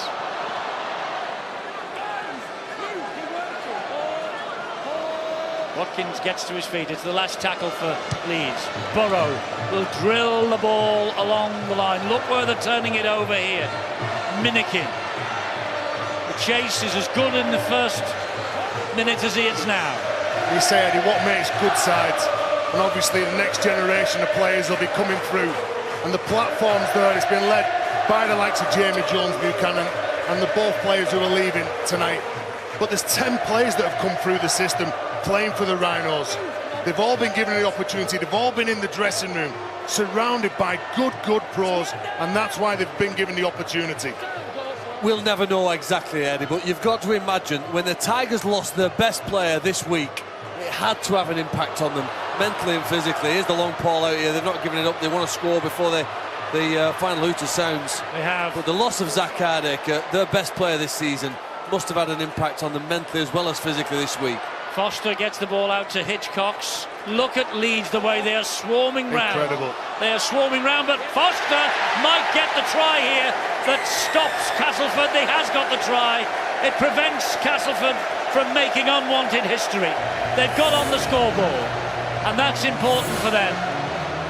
They didn't deserve to be the only team ever to come here to Old Trafford and go home without troubling the scorer, and they have managed to get over the line for this consolation effort from an ex-Leeds man. Well done, Alex Foster. Started his career at the Rhinos, still looking to play, knowing that they're running out of time, offloading the ball. The game's well and truly gone, obviously. Alex Foster, he retreats back behind the ball, backs himself, offloads the ball. Look at that, he's on the floor, jumps back up, puts himself in a position and comes up with the try. And Luke Gale here trying to add the extras. This will be the last kick of the match, and he's added the extras too. Castleford 6, Leeds 24. A degree of respectability. What a match he has had, Adam Cuthbertson. Battered knee and now a battered head as well. But Leeds have won the day. 24 points to 6. And the try scorers, Briscoe with 2, Maguire with 2.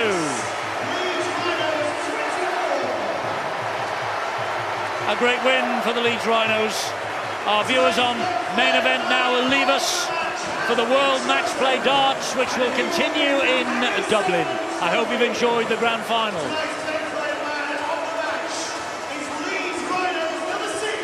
Here on Sky Sports Arena we stay, and we will have reaction to this magnificent win for Leeds and this disappointing night for the Castleford Tigers. 24 points to 6. A bridge too far for Castleford, who have given us so many memories this year, but tonight, second best. They've entertained us, and both coaches coming together, shaking hands. That's the respect that they've got for each other. They played on the big stage. Danny Maguire was absolutely outstanding, but for Danny Maguire to be very good, other players around him had to perform. They had to do the little things well, and they absolutely, from minute 1 to minute 80, they took the game to Castleford. Well, just look at this. That is what Super League at coaching level is all about. A word in the ear from Brian McDermott to his opposite number, Darryl Powell, and how's that as well? Darryl Powell, one of the first to say congratulations to Danny and Rob. End of an era. But that man, Jamie Jones-Buchanan, will carry it forward, perhaps. He's got to do it all on his own next year, He has. Danny Maguire is, needless to say, the winner of the Harry Sunderland Trophy as man of the match in the grand final, and he's talking here with Bill. He's got some celebrating to do. Danny,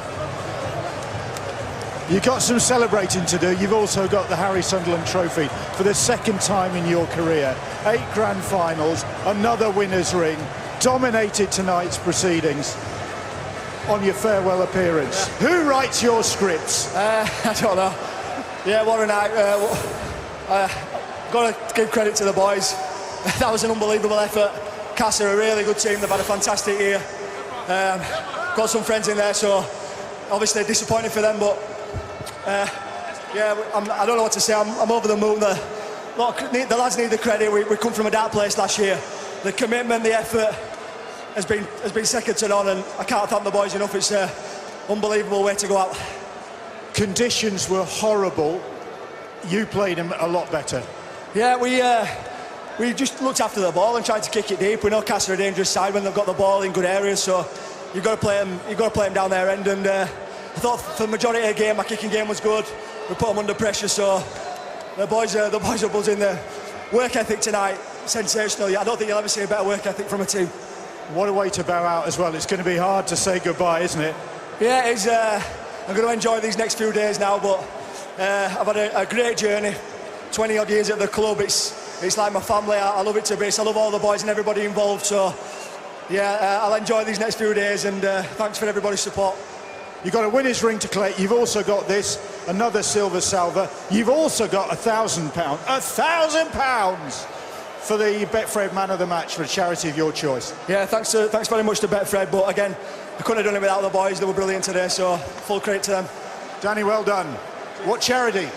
To the Leeds Men Cap. Leeds Men Cap benefits from that. Rob Burrow. What a way to say goodbye with another grand final win. Yeah, I'm a very lucky man, been involved with a special group of men over 17 or whatever years. So I'm really lucky guy. I've loved every minute of my career, and tonight's a fairy tale ending for me. You were up against a very dangerous side, as Leeds know to their cost from this season. So to do that to them is a pretty ruthless performance. Yeah, it is. We've had a knack of sort of turning up. Certainly in this stadium, we've been good here, and we had to find a performance we haven't found this year, and we managed to do that against Cass. Cass have been absolutely fantastic this year, and I'm sure they'll go on to do great things. And hanging your boots up now, are you looking forward to that? I am, yeah. Still involved with the lads, so it won't be that hard leaving because I'll be around them every day. But I've loved every minute. I'm really looking forward to the next chapter in my life. But I'm really chuffed to bits. Thanks, Rob. Enjoy retirement. Cheers. Carl Ablett, come and have a quick word. You've experienced grand finals galore. Do you think that played a part tonight? Because conditions weren't easy.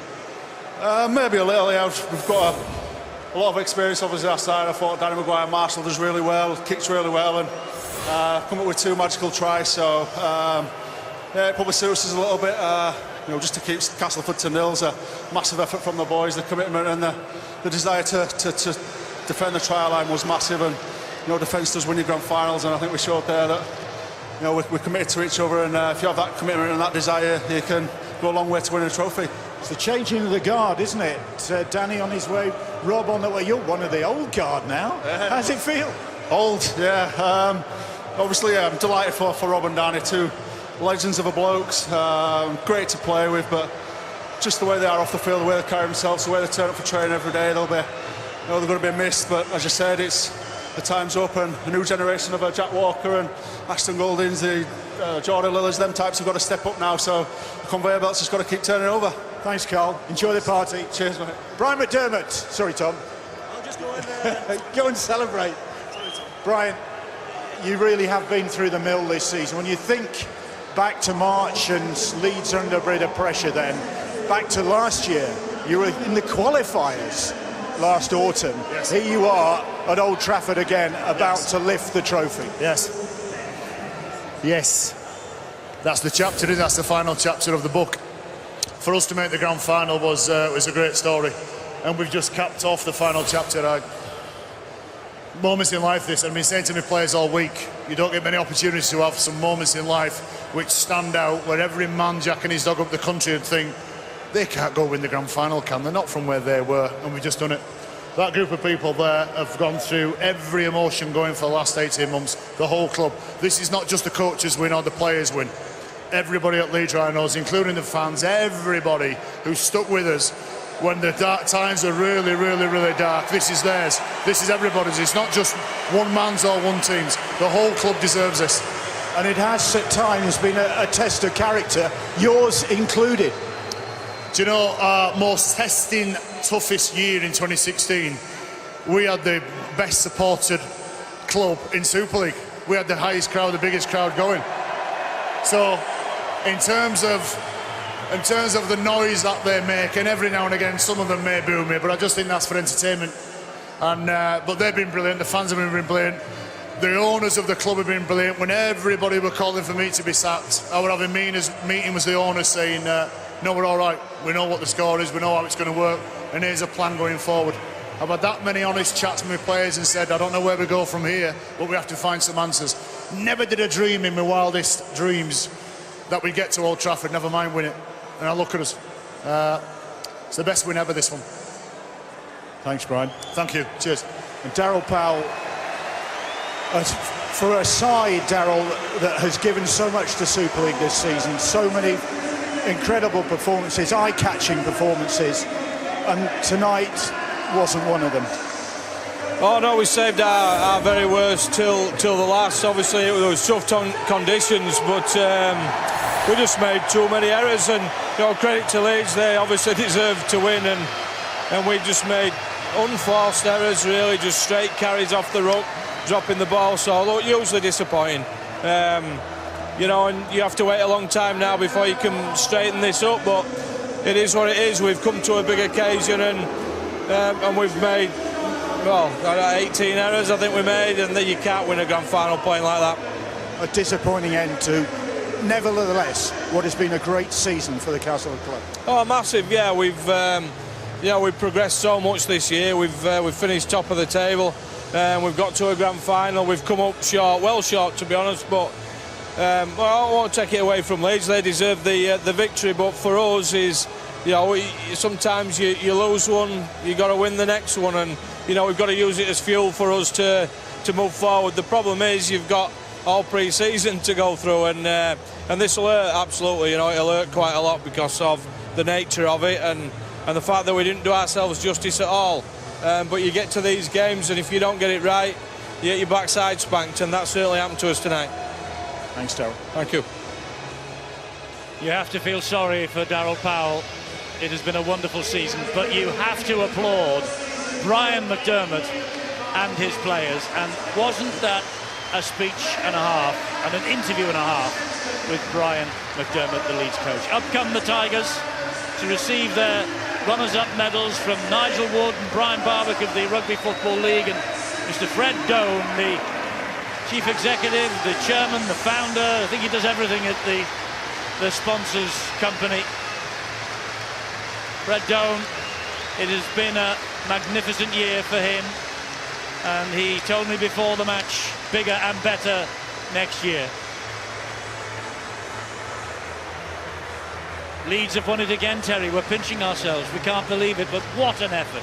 Unbelievable. You listen to the speech from the coach, Brian McDermott. That's what the players believe in. When he talks, you listen. True gentleman of the sport. Castleford, as I said in commentary, they've entertained us all year. They've been the standout team in the 30 games. But when it come down to it, and it was on the line, the Leeds Rhinos side stood up, led by Danny Maguire, who was magnificent. And what a way to go out, your final game in a Leeds Rhinos jersey. Well, don't worry, there hasn't been a power cut at Old Trafford. This is a dramatic scene as the game presents the biggest prize to a club that has just competed and completed its 10th grand final. This is its 8th win. Eddie, moments like this is why you play rugby league. There'll be lads watching the game at home, be inspired by some of these players, whether it be a Castleford player or a Leeds Rhinos player, and say, look, I want to be there in the future. This is what dreams are made of. You look at the players who carry themselves so well. They win like gentlemen and they lose like gentlemen. They go up to each other, they say, well done, we'll see you next year. All the hard work that you do, going back to last November to get yourself in a position here. When everyone wrote the Rhinos off last year, they come back and answered the critics. Absolute special team and a special club. More history for the Leeds Rhinos tonight, and their fullback, the 18-year-old, the teenager Jack Walker, he becomes the youngest ever winner of the Super League for the Rhinos. A 3-year deal he has signed this year after much deliberation. Ash Golding has the #1 jersey this year, but Jack Walker, he believes that it is his right to play fullback for Leeds. And tonight, not many could disagree with him. He wasn't fazed by it, wasn't he? The conditions that get to him. Not at all.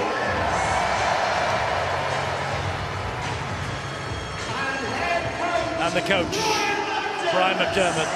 And a huge cheer for him. I think he's won a lot of Leeds doubters, and where they are, I've no idea for what he's done.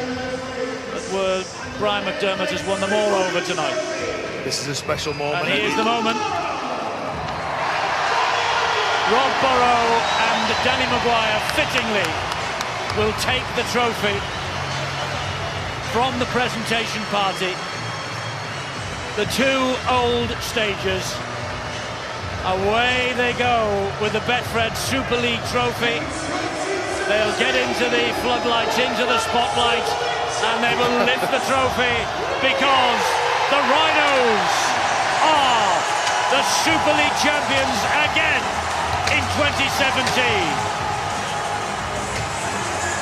True warriors, Eddie. And let's not forget the part played by James Child. I thought he was very good. It was an open, fast-flowing game. The Rhinos are celebrating now. They did everything well for 80 minutes, forced Cass into making a lot of mistakes. The way that they played, their attitude, the desire, the determination, right the way up till the final minute was incredible. Well, they deserve a swig out of those champagne bottles, because this has been the incredible rugby league journey. Qualifiers last year, Gary Hetherington issued everybody at the club with the ultimatum: get it right before the end of March, after Leeds were taken to the cleaners at the home of the Castleford Tigers, 66 points to 10. Boy, have they turned it round. Second in the table, 1 point fewer than their 2015 treble-winning year. And then they have come here for the big night, have produced the big game. And it was a one-horse race, it really was. Castleford, they simply didn't turn up, which is a tragedy for them. But for the Leeds Rhinos, yet another victory. And they never seem to tire of lifting that trophy, drinking that champagne, and enjoying this moment. And what about that man, Stevie Ward? Dislocated shoulder last week, and he's there to lift the trophy with his teammates. Stories all over the place.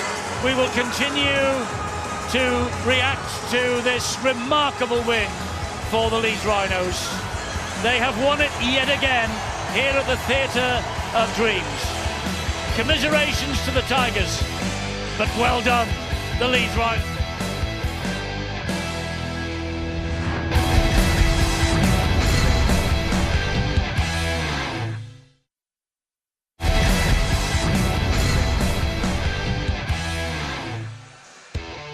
Welcome back to Old Trafford on a night that has ended in celebration for the Leeds Rhinos. We can't take you any closer to the post-match celebrations. Ryan Hall and the Leeds Rhinos have lifted the grand final trophy at Old Trafford for an 8th time. You can only imagine the thoughts of those players considering where they have come from. What about the thoughts of Stevie Ward? At the start of this week, Barry, we thought he was no chance of playing in the grand final. He's appeared. Take it away. Well, Brian, I can hardly hear you, but Stevie, amongst all the emotion, take me through the last 7 days. Where do I start? I obviously dislocated my shoulder, semi-final, 10 minutes from end, and straight to A&E. Couldn't get my shoulder back in, and there were some dark times, mate. About 3 a.m, and I was looking forward to the morning. 10 a.m, I had to get it put back in those hours where I couldn't get it back in, and the morphine wasn't touching it. I went to a dark place, mate. I was thinking maybe I have to move on from this rugby league malarkey. It hurts, Stevie, but it's nights like this, and the reward on nights like this make it all worthwhile. At what point in the week did you think there was a possibility and a chance that you might get to taste Old Trafford? Sunday night, I said to myself, right, I'm playing. I said, I've got to play. I can't miss this one. I seen the specialist on Monday, and he said, you know, there's damage there, and you've done your shoulder, but the movement, the structural movement is your sound. He said, give it a crack. Len Funk over in Manchester. Sunday I made the choice. I thought, I'm playing. Build up to this week. You know, Thursday I hit a pad. I thought, I'm playing. I'm doing it. And for moments like this is why you do it. And you can go to the complete opposite end of the spectrum in rugby league. And the stuff I've done with mentality, the stuff that I've done on and off the field, you know, it's helped me, it's built me up. And it's been a fantastic night for you personally and from the team. Thanks very much, Stevie. Enjoy your night. Back to you, Brian. Absolutely. Go and enjoy the celebrations, Stevie Ward. Congratulations to you. Congratulations to the Leeds Rhinos. Jamie Jones-Buchanan catching memorable shots here on what was a memorable night for the Leeds Rhinos club. All the more memorable, Phil, when you consider where they have come from. June 2016, this Leeds Rhinos side sat bottom of Super League. 18 months later, they are Super League champions. It's a great lesson, isn't it, in perseverance. When you think that where they were at the start of the season as well, with that tremendous defeat that they had at the Castleford Tigers, but now the fact that it's a lesson to everybody, isn't it, to make a second effort, try again. The same with Steve Ward there as well, isn't it? You thought he had no chance, but he made that second effort, and that second effort, the willingness not to be set back, has tipped them all the way to the quality of the game, maybe not the greatest, but I can't remember seeing a side control a game, Phil, as well as the Leeds Rhinos do. Control the game and control the situation. Rob Burrow, his last ever appearance as a rugby league player, giving post-match interviews. Plenty more coming up for you on Sky Sports. We stay in Manchester at the Manchester Arena. Anthony Crolla and Ricky Burns on Sky Sports Action. Over in Dublin, Daryl Gurney and Simon Whitlock are on next on Sky Sports Arena in the World Grand Prix Darts Final. And tonight, the Rugby Championship comes from Argentina, where Australia are the visitors. 11:30 p.m. on Sky Sports Arena. My thanks to Phil Clark. Thanks for your company here tonight on a very special night for the Leeds Rhinos. Adam Cuthbertsman, go late into the night. Leeds Rhinos, this is your night. We've come a long, long way together, through the hard times and the good. I have to celebrate you, baby. I have to praise you like I should. We've come a long, Look, while we'll go out in the air, looking out there. And I think he's got it. I think he has got it, Tom Briscoe. I have to celebrate. McShane finds Gale. Gale then finds he didn't have the ball up out of his hand by Danny Maguire. That's a try-saver. Gale dabs it to the in-goal area. There's a chance for Hitchcock.